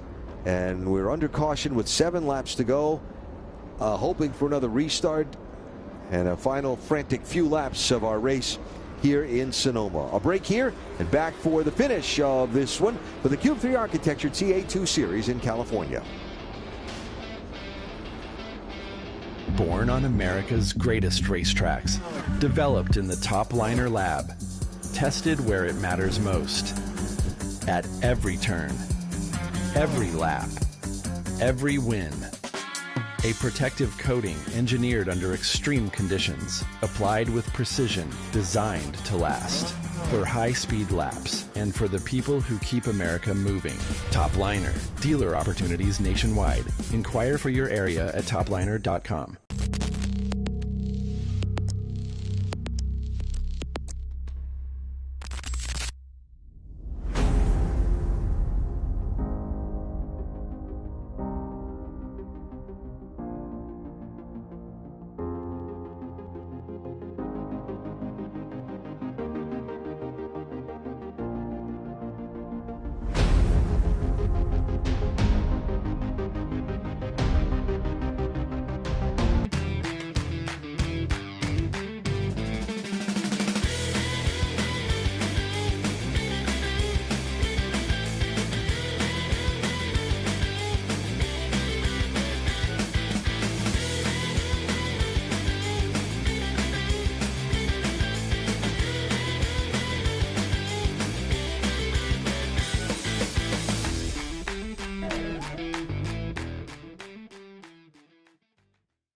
Okay, so pretend this is your race car. It's on the trailer, and you have an accident. Ouch! At least your truck's insurance will pay for another one? Yeah, not so fast. Standard insurance won't replace your race car, whether it's in the trailer, in the paddock, in the garage, or the repair shop. But at Hagerty, we can protect it for what it's really worth anytime it's off the track. No matter what or where you race, all for less than a set of race tires. Hagerty, let's drive together. Back live Sonoma Raceway, you see safety still working over at the scene where Gian Buffalmonti's car came to rest up against the driver's left barrier, exit turn 5, heading for turn 6. And the safety car still in front of the field with 5.5 laps to go in our race. We had that restart from the first full course caution of the weekend for the TA2 cars and got some great action in the lap and a half or so. We had the green flag out. Little three wide racing. I mean, when we saw Sam Cory try to go after Alon Day, he just got in the wrong spot on the track, and it ended up costing him 2 more spots. Here he made a great pass before that, but he was on the outside in the carousel, and that led to this. Jared Hodrick sent it in there, too. And Noah Harmon did a great job. Had him turn sideways pretty good. Stayed in it. Off the exit of the turn. Watch the right side of this picture. Yeah. Oop. Pardon me, coming through. Yep, a little knocking each other around like bocce balls.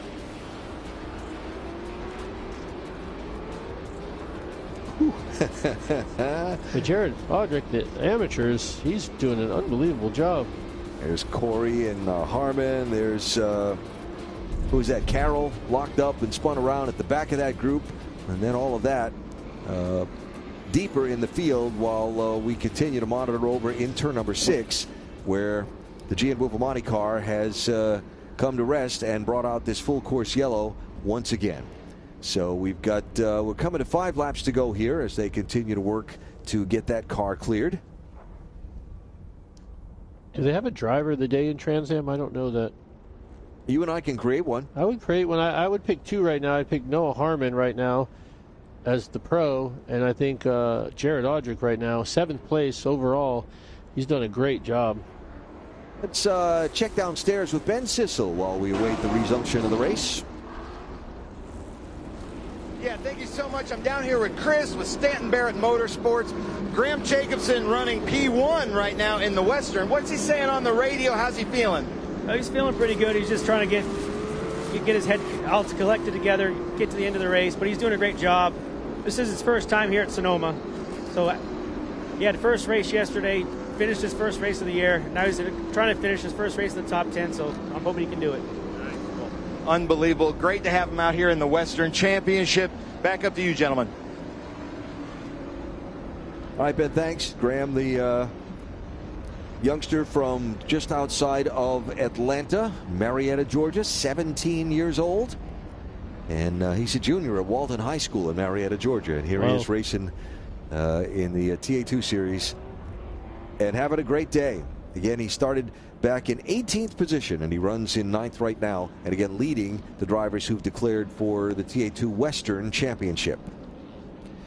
So there are the safety crews looking to get the Gian Buffalmonti car onto a rollback and moved from that position. Drivers left. It's in a tough spot. I've been coming here for a while. I admit it's been a little while since I've been here, but I don't recall ever seeing a car over there. I've never seen a car over there, to be honest with you. That's why I didn't know where it was. Yeah, so something unusual there for sure, but the pace car continues to be our race leader. Let's see, who else can we put a spotlight on there? That 57 car. We mentioned Max Reeves a little while ago, the 16-year-old from Trinity, North Carolina. Joe Gibbs Racing development driver. Racing a little bit of everything this year. Pro late models, super late models, ARCA series in here in the Cube 3 Architecture TA2 Series. I don't know what you were doing when you were a 16-year-old high schooler, but he's racing a Trans Am car. I was not racing cars, but I look at his car and it makes me hungry because I kind of want to go to a cookout. I've never been to one. Yeah, very nice. And driving here for Silver Hair Racing and having a great day for sure. After getting off the course yesterday, I saw him in the garage area this morning. I said, so what's the biggest lesson? You're with me. I said, what's the biggest lesson you took from your race here yesterday? He said, stay on the pavement. He got the car off into the grass and plugged the grill up, and they were kind of trying to give him instructions on how to get up behind somebody and knock the grass out of the grill while you were running around racing as well. You know, it's easy for a rookie. I remember when I started, I ran every lap like it was the last lap I was ever going to run. And I crashed and hit stuff and broke stuff.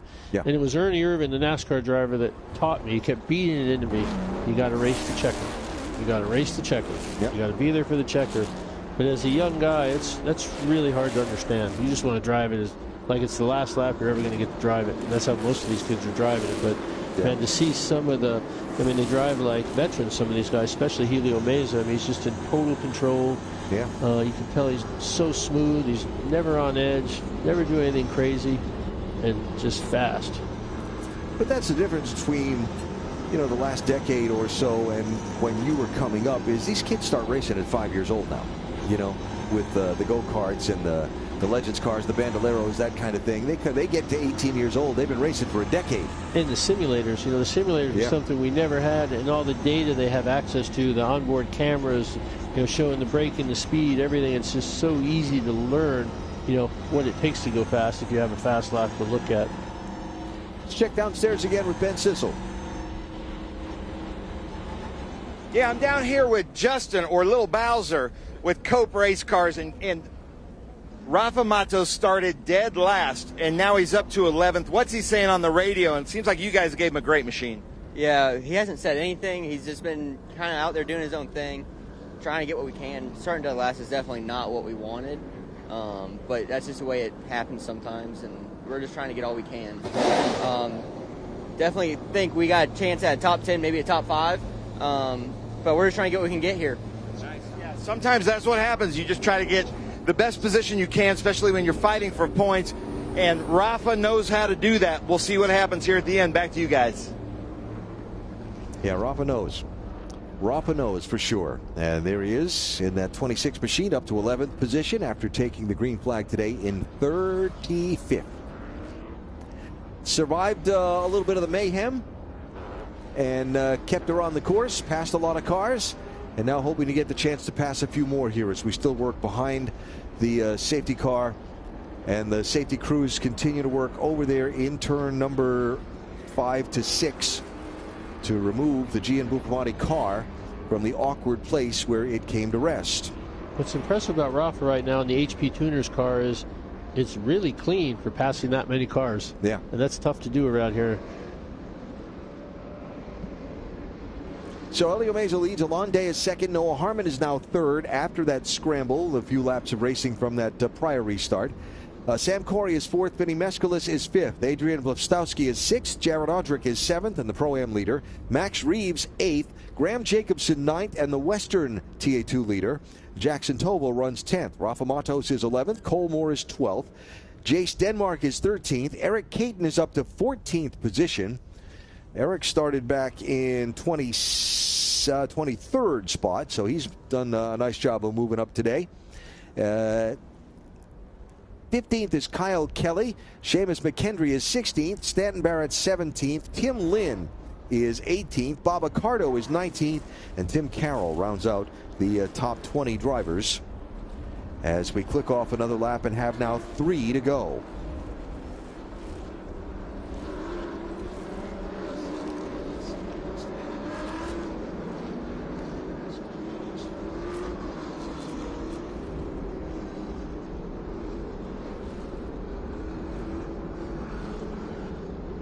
All right, they've got the car loaded onto the rollback now. Looks like the tire barrier is intact, so once they clear the safety vehicles back to a safe position, maybe we're going to get to go green when they come back this time and have a 2-lap race to the end. Green, white checker.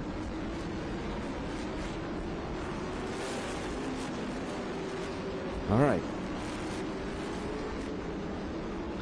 Ben is reporting up on pit road. He checked with the Nitro Motorsports team. Gian Buffamati had a steering malfunction. Something broke in the system and the car went off course and straight into the wall that way. So glad that could have been a tie rod, something like that. Yeah, could have been something. Yeah, and again, doubleheader weekend. We've seen a lot more attrition and stress today than we certainly saw in the first part of the weekend yesterday, and we normally see in a weekend. Yeah, we never see this kind of attrition. Yeah. All right, going to get a restart then, it looks like, with 2 laps to go. I don't know if Alonde can do anything with Elio Meza, because every time Elio's been challenged with something, he's succeeded in maintaining the lead. But I'm not putting anything out of the picture from happening in that knot behind him. I think Helio's best friend right now is Alonde, Noah Harmon, and Sam Cory, because I think, and Vinnie Mescalis, I think those 4 guys are going to go at it. It's a race for second right now. Yeah, for sure. Well, I say for sure. You never know. But yeah, it's going to be a hornet's nest back there. And knowing there are only 2 laps, question is, do we get both laps in without another yellow flag? The lights are off the pace car. I get excited right now. I can tell you stood up. I want to go out there. You stood up. And that's a long way up for you. So pace car begins to pull away from the field. Elio Meza leads. Alonde second. Noah Harmon third. Sam Cory fourth. Vinnie Mescalis is fifth. Then Vlastowski, Audric, Reeves, Jacobson, and Tovo, the top 10, as we get ready for a 2-lap shootout to the finish. Green, white, checker. Coming up at Sonoma Raceway. Field off the final corner. Here they come to the restart zone. And he goes. Oh, he got a good jump. Accordion back through the field. Some contact back in traffic. Some positions are going to shuffle up as they steam up the hill to turn number 2. Meza gets away. But watch the pack behind him.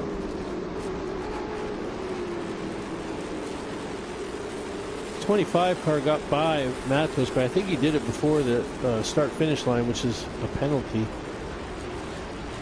Cannot pass until you cross the start-finish line. I'll bet the officials will wait and sort that one out in the post-race review, because they're going to have a lot to keep their eyes on here. Up over the crest of the hill, down to the carousel. Day trying to hang with Meza. Well, the SLR guy's got a really good jump. Now this bunch will charge up the hill to turn number 7. That's where it got 3 wide and got exciting last time by. Top 2 have separated. Sam Cory on the inside, not quite up far enough. Looking inside of Harmon. They'll slide around coming off the corner. Harmon will hang on. Well, that's a good battle for the last podium. Harmon third, Cory fourth, Mescalis fifth. As the top 2, car into the wall. Carroll. That is Tim Carroll.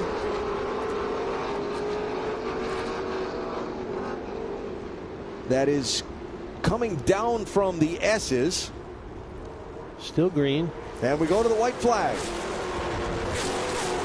We've entered the final lap here at Sonoma. Will it go green all the way through, or will Carroll be able to get that car fired up and moved away?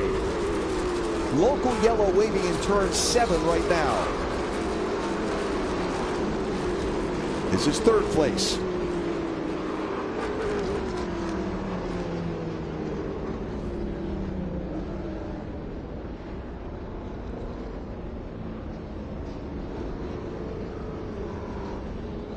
And appears to me that full course yellow? The full course yellow has come out, though it's not indicated on the... It's on the flag stand. It's on the flag stand, but it didn't show up on the things that usually alert us to such things. In the City Electronic scores, they're full course yellow. Oh, that's too bad. All right, so that's the way it's going to end, it looks like. But how impressive is Helio Meza? Oh, just every challenge thrown at him, right? Yep, he's a cool operator. Yep, every challenge thrown at him. And Alonde, same thing. They're all day long. Remember, I asked Alon in the pre-race. You might not have been able to hear it because you were standing across him from me, but I asked him, I said, "You're tired of looking at the bumper of that car over there?" And he said, "Yes." But that'll have to wait for another day. There's the scene off of turn number 7 where Tim Carroll got spun into the barrier, and safety is there with him. That's where Dale Jr. caught on fire in the IMSA race we were doing years ago. That wall right there. Yep. So behind at the reduced pace, Helio Meza is going to bring the field back down the hill to the start-finish line for one final time. Last year, in the season finale at Circuit of the Americas. He started first, led the most laps, won the race. Sebring to start this year, started first, led every lap, won the race. Rode Atlanta, second race of the season, started on pole, led every lap, and won the race. Yesterday, started on pole, led every lap, and won the race. And the fourth verse is going to be just the same of this season. It's like Groundhog Day, the movie. Started on pole, led every lap, and won the race. 5 for 5, undefeated in TA2 competition. 18-year-old Elio Meza from Spring, Texas, comes to the checkered flag. He's going to sweep the doubleheader at Sonoma Raceway for a 5th consecutive win, dating back to the end of last season. Pretty impressive. Do we know what the record is on that? Consecutive wins? In TA2, I do have that here somewhere in this mountain of notes, but I don't think we're approaching it quite yet. I may be confusing that with Tommy Kendall's streak in Trans Am. Give me a second, I'll look it up. It was 11, Tommy Kendall. Yeah. I know he was beating me then. It was a lot. It was a lot. So, Elio Meza wins. Alon Day is second. Noah Harmon is third. Sam Cory comes home fourth. Vinnie Mescalis is fifth. Adrian Blavstovsky is sixth. Jared Audrick is seventh. Max Reeves is eighth. Graham Jacobson is ninth. Jackson Tobo will round out your top 10. Audrick will be the top finisher in Pro-Am. Graham Jacobson will get the top step on the podium in the TA2 Western Series season opener. And that's how it's going to finish up under the caution flag today here at Sonoma. Take a break here, give them time to get back around to the victory podium area, and we'll hear from our winner and winners on the day. It's going to be Elio Meza again on top of the step, the top step of the podium, as he goes flag to flag to win at Sonoma Raceway in the Q3 Architecture TA2 Series. Rev up and get ready for race day with Mission Foods. The world's best racers and tastiest products come together to make every race delicious. Fully loaded tacos, fast wraps, piled high nachos. Whatever you crave, Mission will help you be race ready with easy to make recipes that will take your race day to the finish line. Keep your racing delicious and enjoy all the mouth-watering action. Brought to you by Mission Foods. Too fast, too tasty. Big news for car lovers everywhere. Now you can get NextGen at your local O'Reilly Auto Parts store. Every NextGen formula is built with advanced ceramic technology, and that means a deep gloss finish, serious protection, and long-lasting durability for your paint. World-class racing teams trust NextGen to protect their race cars under the toughest conditions. And you can trust NextGen to protect your car every day. Find NextGen ceramic protection at your local O'Reilly Auto Parts. Get ready for race day with Stack Auto Lifts. The world's fastest racers and the most trusted garage lifts come together to elevate every moment on and off the track. From rugged 4-post lifts and powerful 2-post systems to space-saving single-post and scissor lifts, Stack Auto Lifts delivers strength, precision, and performance for every garage. Brought to you by Stack Auto Lifts, created by racers for racers. Proud partner of Race America for the 2026 season.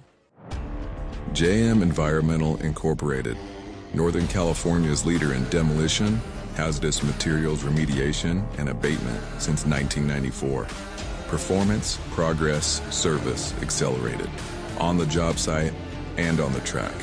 JM Environmental, proudly powering JM Racing.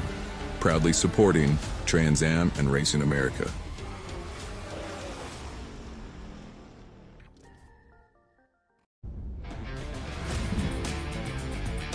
Now there's Tim Carroll's car, and the reason that the race ended under the yellow flag was him getting turned around off of turn number 7. We have a look at it to show you how the race concluded as his car comes down the hill. Have a look.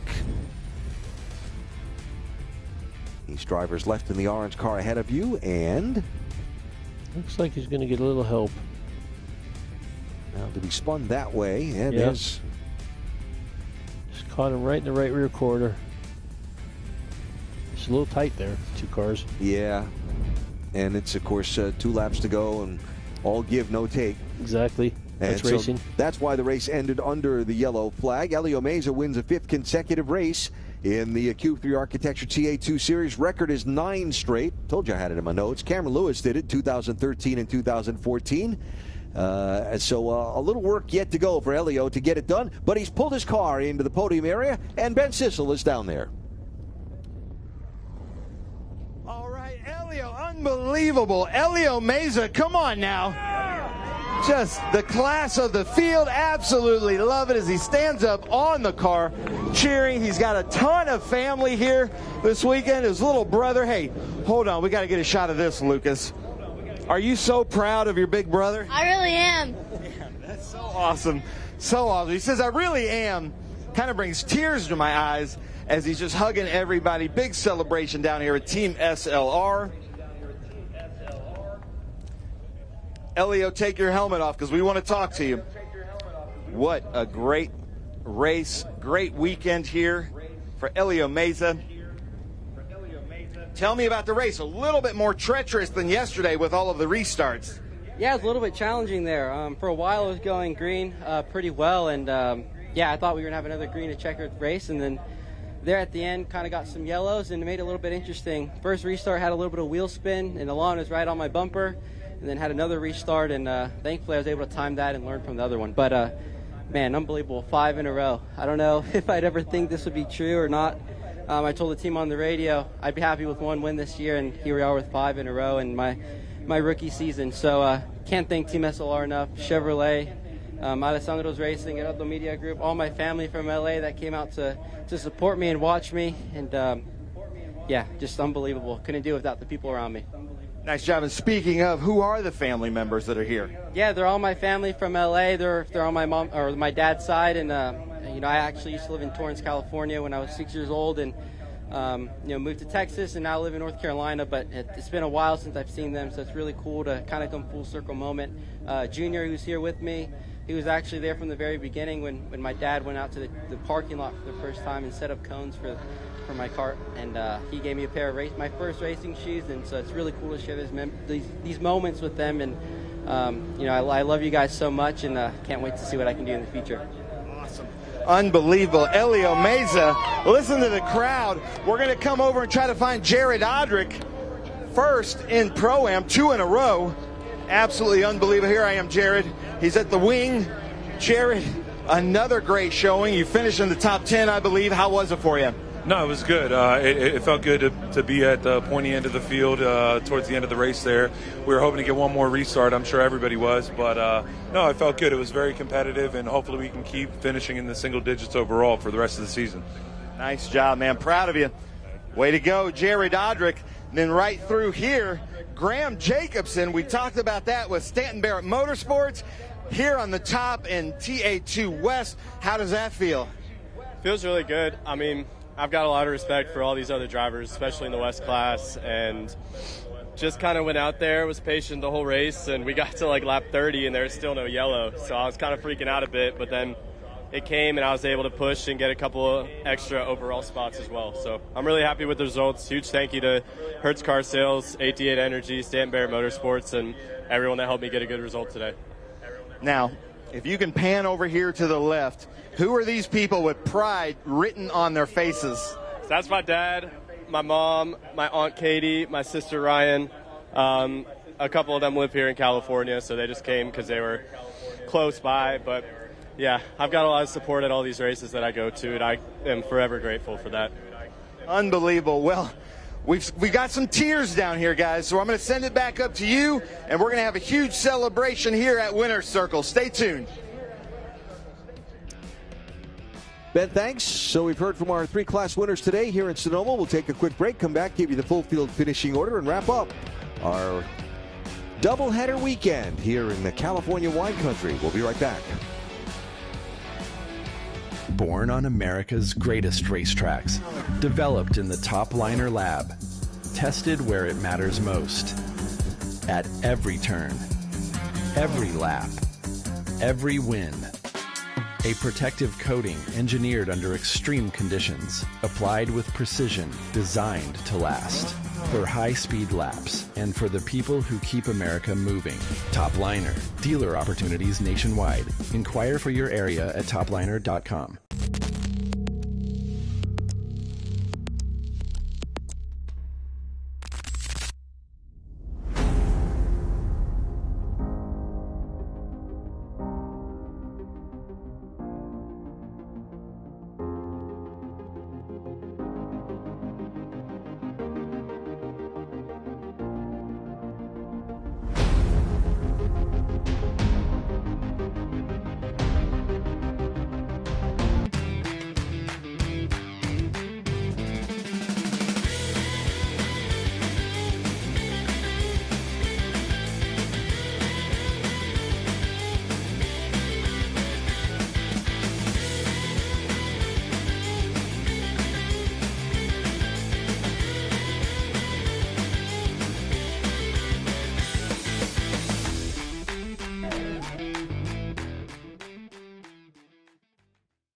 Okay, so pretend this is your race car. It's on the trailer, and you have an accident. Ouch! At least your truck's insurance will pay for another one? Yeah, not so fast. Standard insurance won't replace your race car, whether it's in the trailer, in the paddock, in the garage, or the repair shop. But at Hagerty, we can protect it for what it's really worth anytime it's off the track. No matter what or where you race, all for less than a set of race tires. Hagerty, let's drive together. Well, back live, Sonoma Raceway in the California wine country, wrapping up our doubleheader weekend for the Trans Am Series by Pirelli and the Q3 Architecture TA2 Series. Thanks to the folks at JM Environmental for sponsoring our doubleheader. And a look at the race results from the fourth of our 4 races on this weekend. Elio Meza is 5 for 5. Alonde second in race today. Nice drives for Jared Audrick up to 7th, your Pro-Am winner. We've talked to Graham Jacobson, the Western Series winner. Great moves forward in the day by Noah Harmon, finishing in that 3rd position. Rafa Matos last to 11th. Pretty good run for Jace Denmark also. And a long list of drivers toward the bottom of the next page of the graphic that had troubles today. A lot of mechanical difficulties, a couple of crashes in this one too. Yeah, this track was tough on the cars this weekend, especially doing 2 races. And the final 5 finishers. Connor Bosak, who started in 3rd position. Cale Phillips, who was the Pro-Am Championship leader, started the weekend. Gavin Gleitzman had an overheating and engine failure problem, as well as Tanner Wright. And that's how they ran today in Sonoma. A couple of full course yellows. Race ended under yellow, but the one thing consistent throughout our season so far is Elio Meza starting on pole and winning, ending in victory lane, as the young Texan did it again today on the back end of our doubleheader. Great field of 35 went at it today, through the attrition, through the couple of restarts, through the intense competition, through the pack. That 28 car was out in front and got it done once again for his 5th consecutive win in TA2 racing. Reminder, next month we're back on the road in Lakeville, Connecticut. Race 5 of the season. It's Trans Am at Lime Rock, presented by Racing America, featuring the Trans Am and TA2 races on Saturday, May 23rd. Follow along right here on Racing America, and check out racingamerica.com and gotransam.com for more details and all the latest series and team news between now and then. Thanks for doing this. Enjoyed it. Yeah, a lot of fun working with you, Alan. For Ben Sissel and Mapal Bornstead and our entire Racing America crew here at Sonoma Raceway, Alan Bestwick thanking you for joining us. Reminder that Racing America is your home for racing news, programming from the Trans Am and TA2 Series, NASCAR team programming, and more. Follow along at Racing America throughout the week. We'll talk to you next time from Lime Rock Park in Connecticut. So long, everybody. This copyrighted telecast may not be reproduced, retransmitted, or used in any form without the authorized written consent of Racing America. We hope you enjoyed today's broadcast.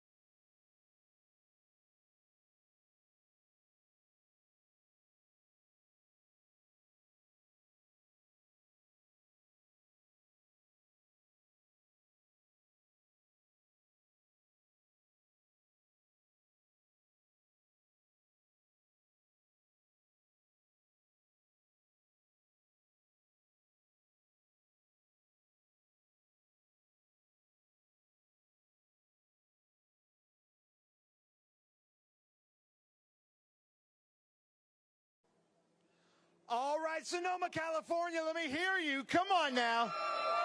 The Cube 3 Architecture TA2 Series here at the Racing America Sonoma Raceway event. So great to have you guys out here. I need you guys to be a lot louder than that, because we're going to be throwing out some hats, some cubes. We've had some great races here. There are lots of drivers from the state of California. But we are going to start with the Cube 3 Architecture TA2 Pro. In 3rd place, making some super intelligent moves out there on the track. I think he started 10th Up to third with Silver Hair Racing. Let's hear it. Noah Harmon.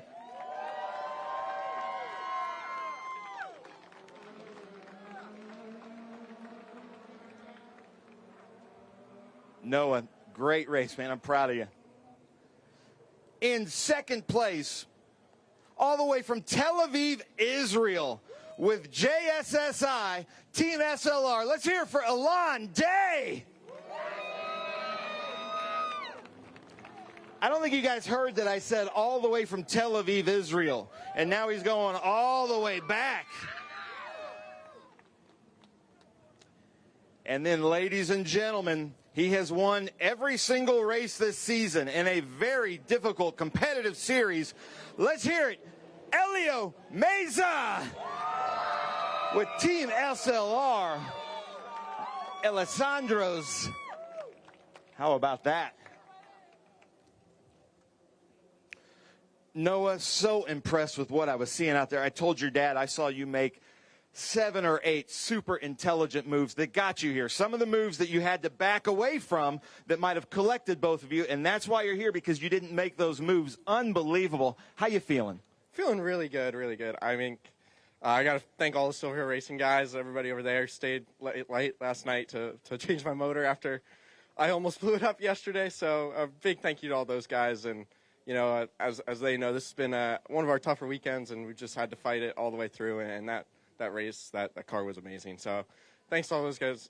I can't thank those guys enough. And thank you to everybody, Q3 Architecture, High Point Rockers, Doug Witcher's here. So thank you very much to him for coming out. And, yeah, just super pumped for the day. What is the High Point Rockers? It's a baseball team from High Point, North Carolina. Nice. Awesome. Do they play the Durham Bulls? I am not sure what's... Now, Alon Day, this is the confidence that he had. He said, hey, when I'm on the podium today, can we flip the order because everything that's going on, and he has to get home, and he's got a lot of family watching, and here you are, unbelievable. Tell us about your race. Yeah, it was a pretty clean race until the few laps to the end was a bit chaotic. But I'm very happy, again, Team SLR 1-2. Unfortunately, could have been third.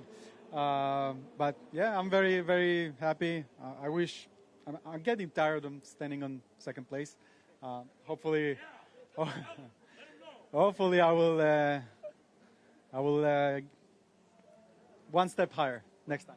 You've got Jared Odrick in your corner, and I don't know if you know about him, but that's a good person to have in your corner. Yeah, that's true. Nice.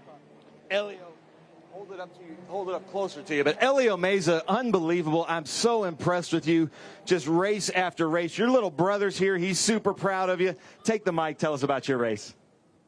Yeah, no, unbelievable. Five wins in a row in my rookie season.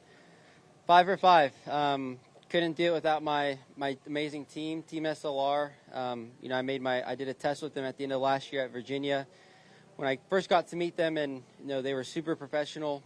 You know, they were like a family, but they all worked hard, and they're perfectionists just like I am. And so, you know, I'm always trying to chase those little details, whether it's trying to get better as a driver or media, whatever it may be, and they're always working their butts off to make the cars fast. And when you put a combo like that together, and you know, obviously Alon here as well has had a lot of, you know, history and good results. We're just a powerhouse of a team, and it shows. So, got to thank Chevrolet, Alessandro's Racing, you know, for allowing me to race and have a competitive race car in the Q3 Architecture TA2 Series.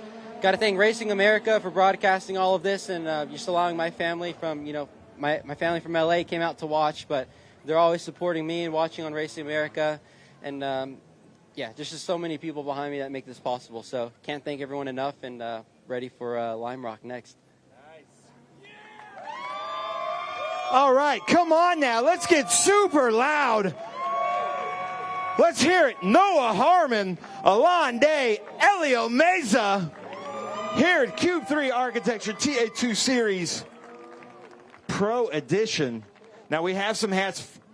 Now, guys, there's a bunch of people down here that are wanting some hats. But first, hold up these Summit. It's Summit Sunday. Each one of you gets $50. You're going to leave with a certificate to spend at Summit Racing Equipment. Come on, California, get loud. I saw Christina Lamb over there making it rain a little bit. I like that. Hold up those cubes. Jared Odrick right now holds the record for the furthest cube throw. Let's see if we can break it.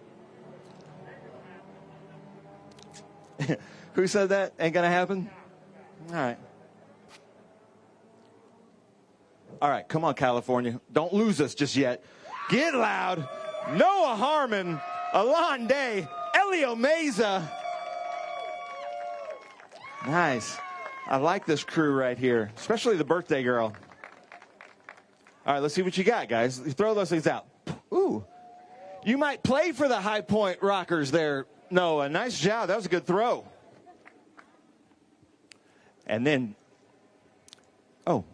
Scott Lagacy of SLR coming up to say congratulations. Scott, you're going to be super proud. All right, come on now. Hold those up. Noah Harmon, Alon Day, Elio Meza here with the Cube 3 Architecture TA2 Series. The only one with champagne, says Alon Day. What's the drinking age at Israel? 18. All right. Well, Elio would be, if this was in Israel, Elio could have some champagne. Come on now. Let's get super loud. Let's show them some appreciation. Oh, right into the eyes.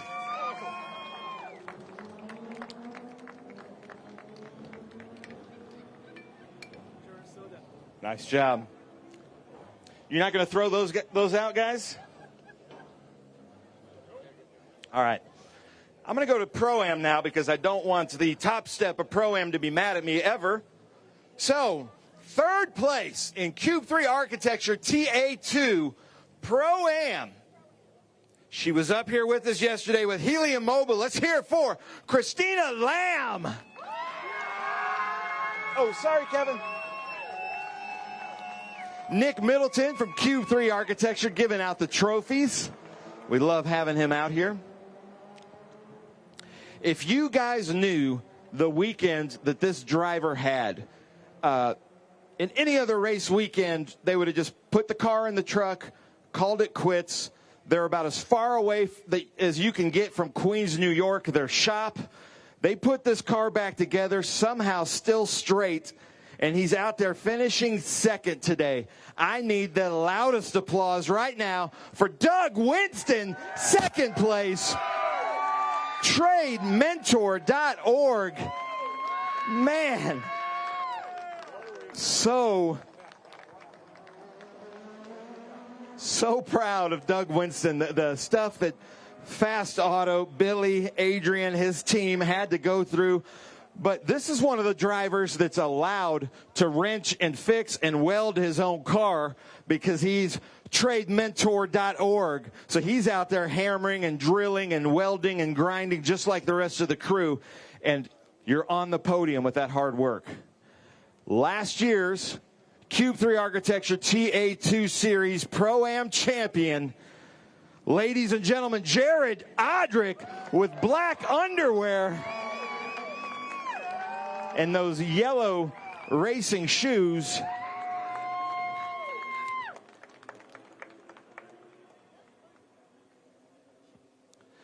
Nick Middleton, real quick, great sponsor. We talked to you at the start here, but you've been around. You've seen what these drivers have had to go through this weekend. These double headers, they add so much strain and stress to the teams. You've got to be so proud.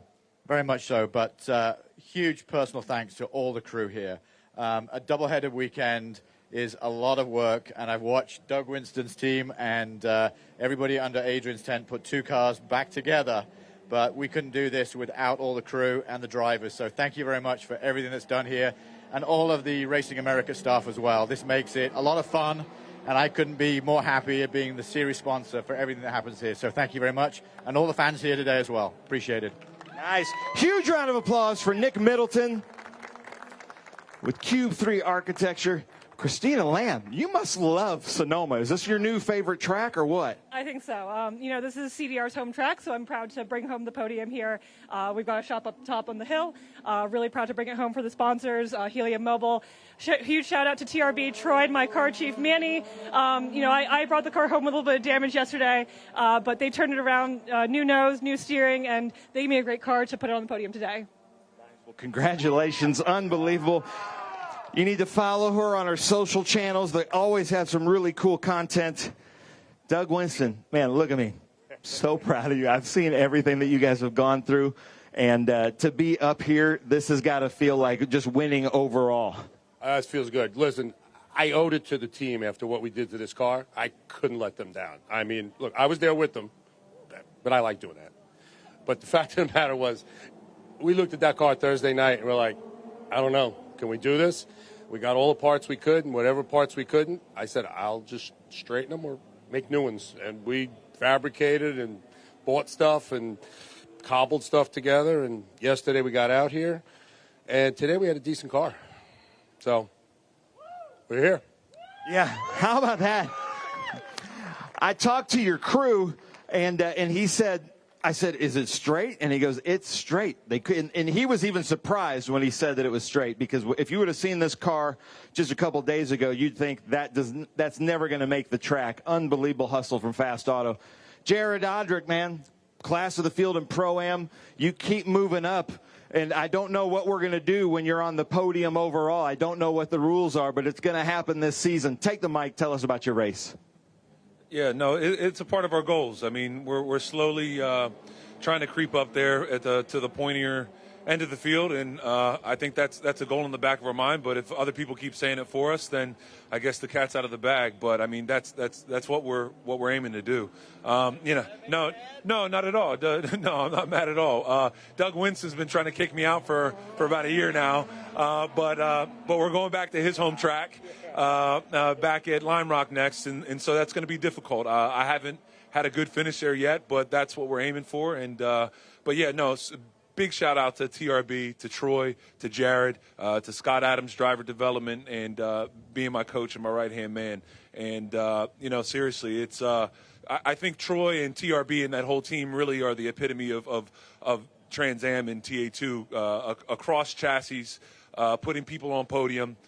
Troy had 9 podiums this weekend, and I'm just one piece of that. And give it up for Troy, seriously. And he's run TA cars, he's run SGT cars, and he's just doing an awesome job. And we all lean on him, and he's steadfast with everything that he does. And so I'm just grateful to be a part of it. So thank you guys. I love it. How about that? All right, hold up those trophies, drivers. Let's hear it. Christina Lamb, Doug Winston, Jared Odrick. Q3 Architecture TA2 Series Pro-Am. The Summit Racing Equipment, $50. How about a big round of applause for Summit, one of our marketing partners? I really like these new trophies. That's cool. Now, feel free to throw out those hats. You guys want some hats, don't you? You got to get loud for some hats. There we go. Oh. Nice. Thank you, Michelle. All right. Come on, California. Keep it going. Let's hear it. Christina Lamb, Doug Winston, Jared Odrick. We caught Doug by surprise. Are you good, Chris? All right. Let's see who's got the arm. Maybe Doug Winston. That's pretty good. Whoa. That was a little sidearm action there. Trying to get it to the crew, he said. Who wants a hat?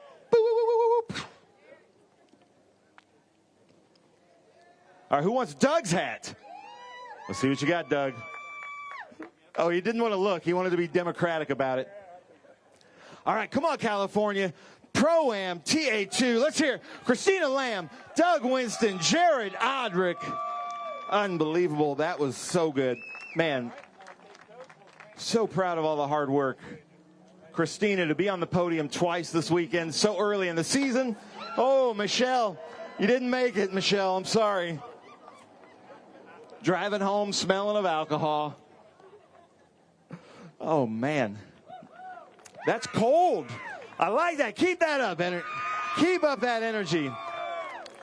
Because now we go to the Cube 3 Architecture TA2 Western Championship. I love the Western Championship.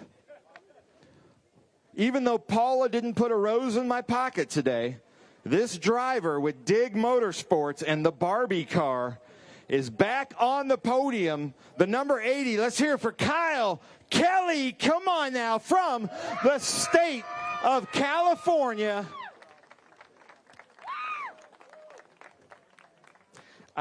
We need to start bringing you to all the races. I like that. Second place. He's had a fantastic weekend here in the number 199 JM Environmental, JM Racing. Ladies and gentlemen, his girlfriend Chloe is here, so let's get loud for Cole Moore.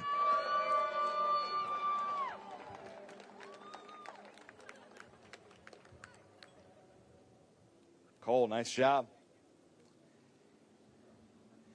And then I believe this driver is 17 years old from the Atlanta, Georgia area. First time with us on the podium, and he's on the top step. Ladies and gentlemen, with Stanton Barrett Motorsports, let's hear it, Graham Jacobson. So is he a junior, senior? Junior in high school. He's got a big asterisk by his name then. That means we can't give him champagne. We're in wine country, but it's not allowed. Kyle Kelly, great race out there. That was a lot more carnage than we saw yesterday. Having to navigate through that. Take the mic. Tell us about your race.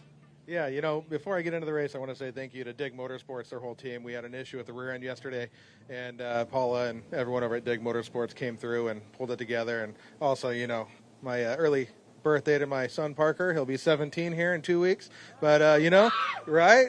But the race went well. It was really good. It was, you know, 50% avoiding everyone else, spinning off the track. And then, you know, the other 50% was pretty much make sure the car didn't break. Nice. How about that, Parker? Happy birthday. You're on the podium with a 17-year-old. I love that.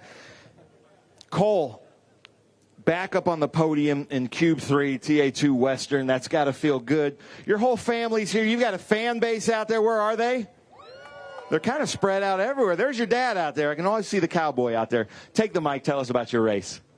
Yeah, first off, just want to thank JM Environmental for everything they do, and Trans Am Racing America. It was an awesome race for me today. Was moving the right direction forward, so that's always good. Car was handling great. Thanks, Mike Nake and the boys.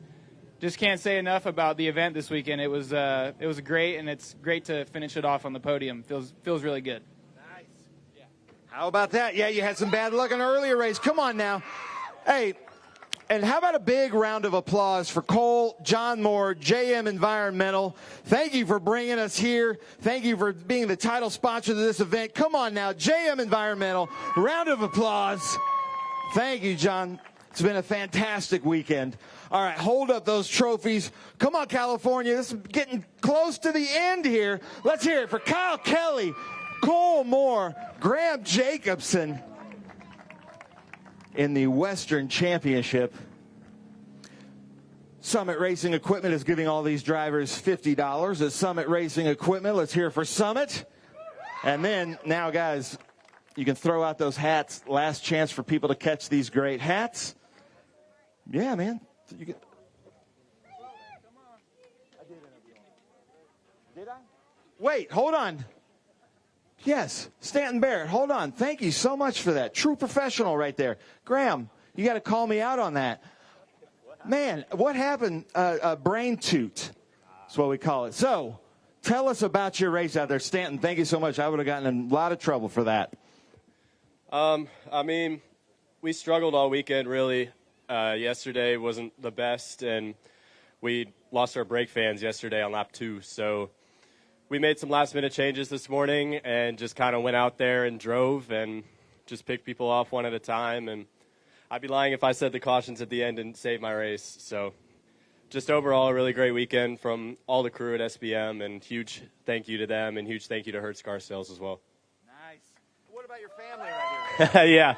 My sister's out here from Los Angeles. My aunt drove up from San Francisco, and then my parents both came with me. So just huge thank you to everyone that's out here to support me all the time. Nice. How about that, ladies and gentlemen? And Stanton, I owe you one. Thank you. You saved me. All right, come on. Keep up that energy. Let's go. Hold those things up. The Cube 3 hats, the Cube 3 cubes. Let's hear it. Kyle Kelly, Cole Moore, Graham Jacobson. Hold those up, guys. Come on now. Let's see it. I like this group right here. Keep that up. All right, let's see who's got the arm. Oh, right to Elio. Elio can catch. There we go. That was a good catch back there. Nice. All right, guys, come on.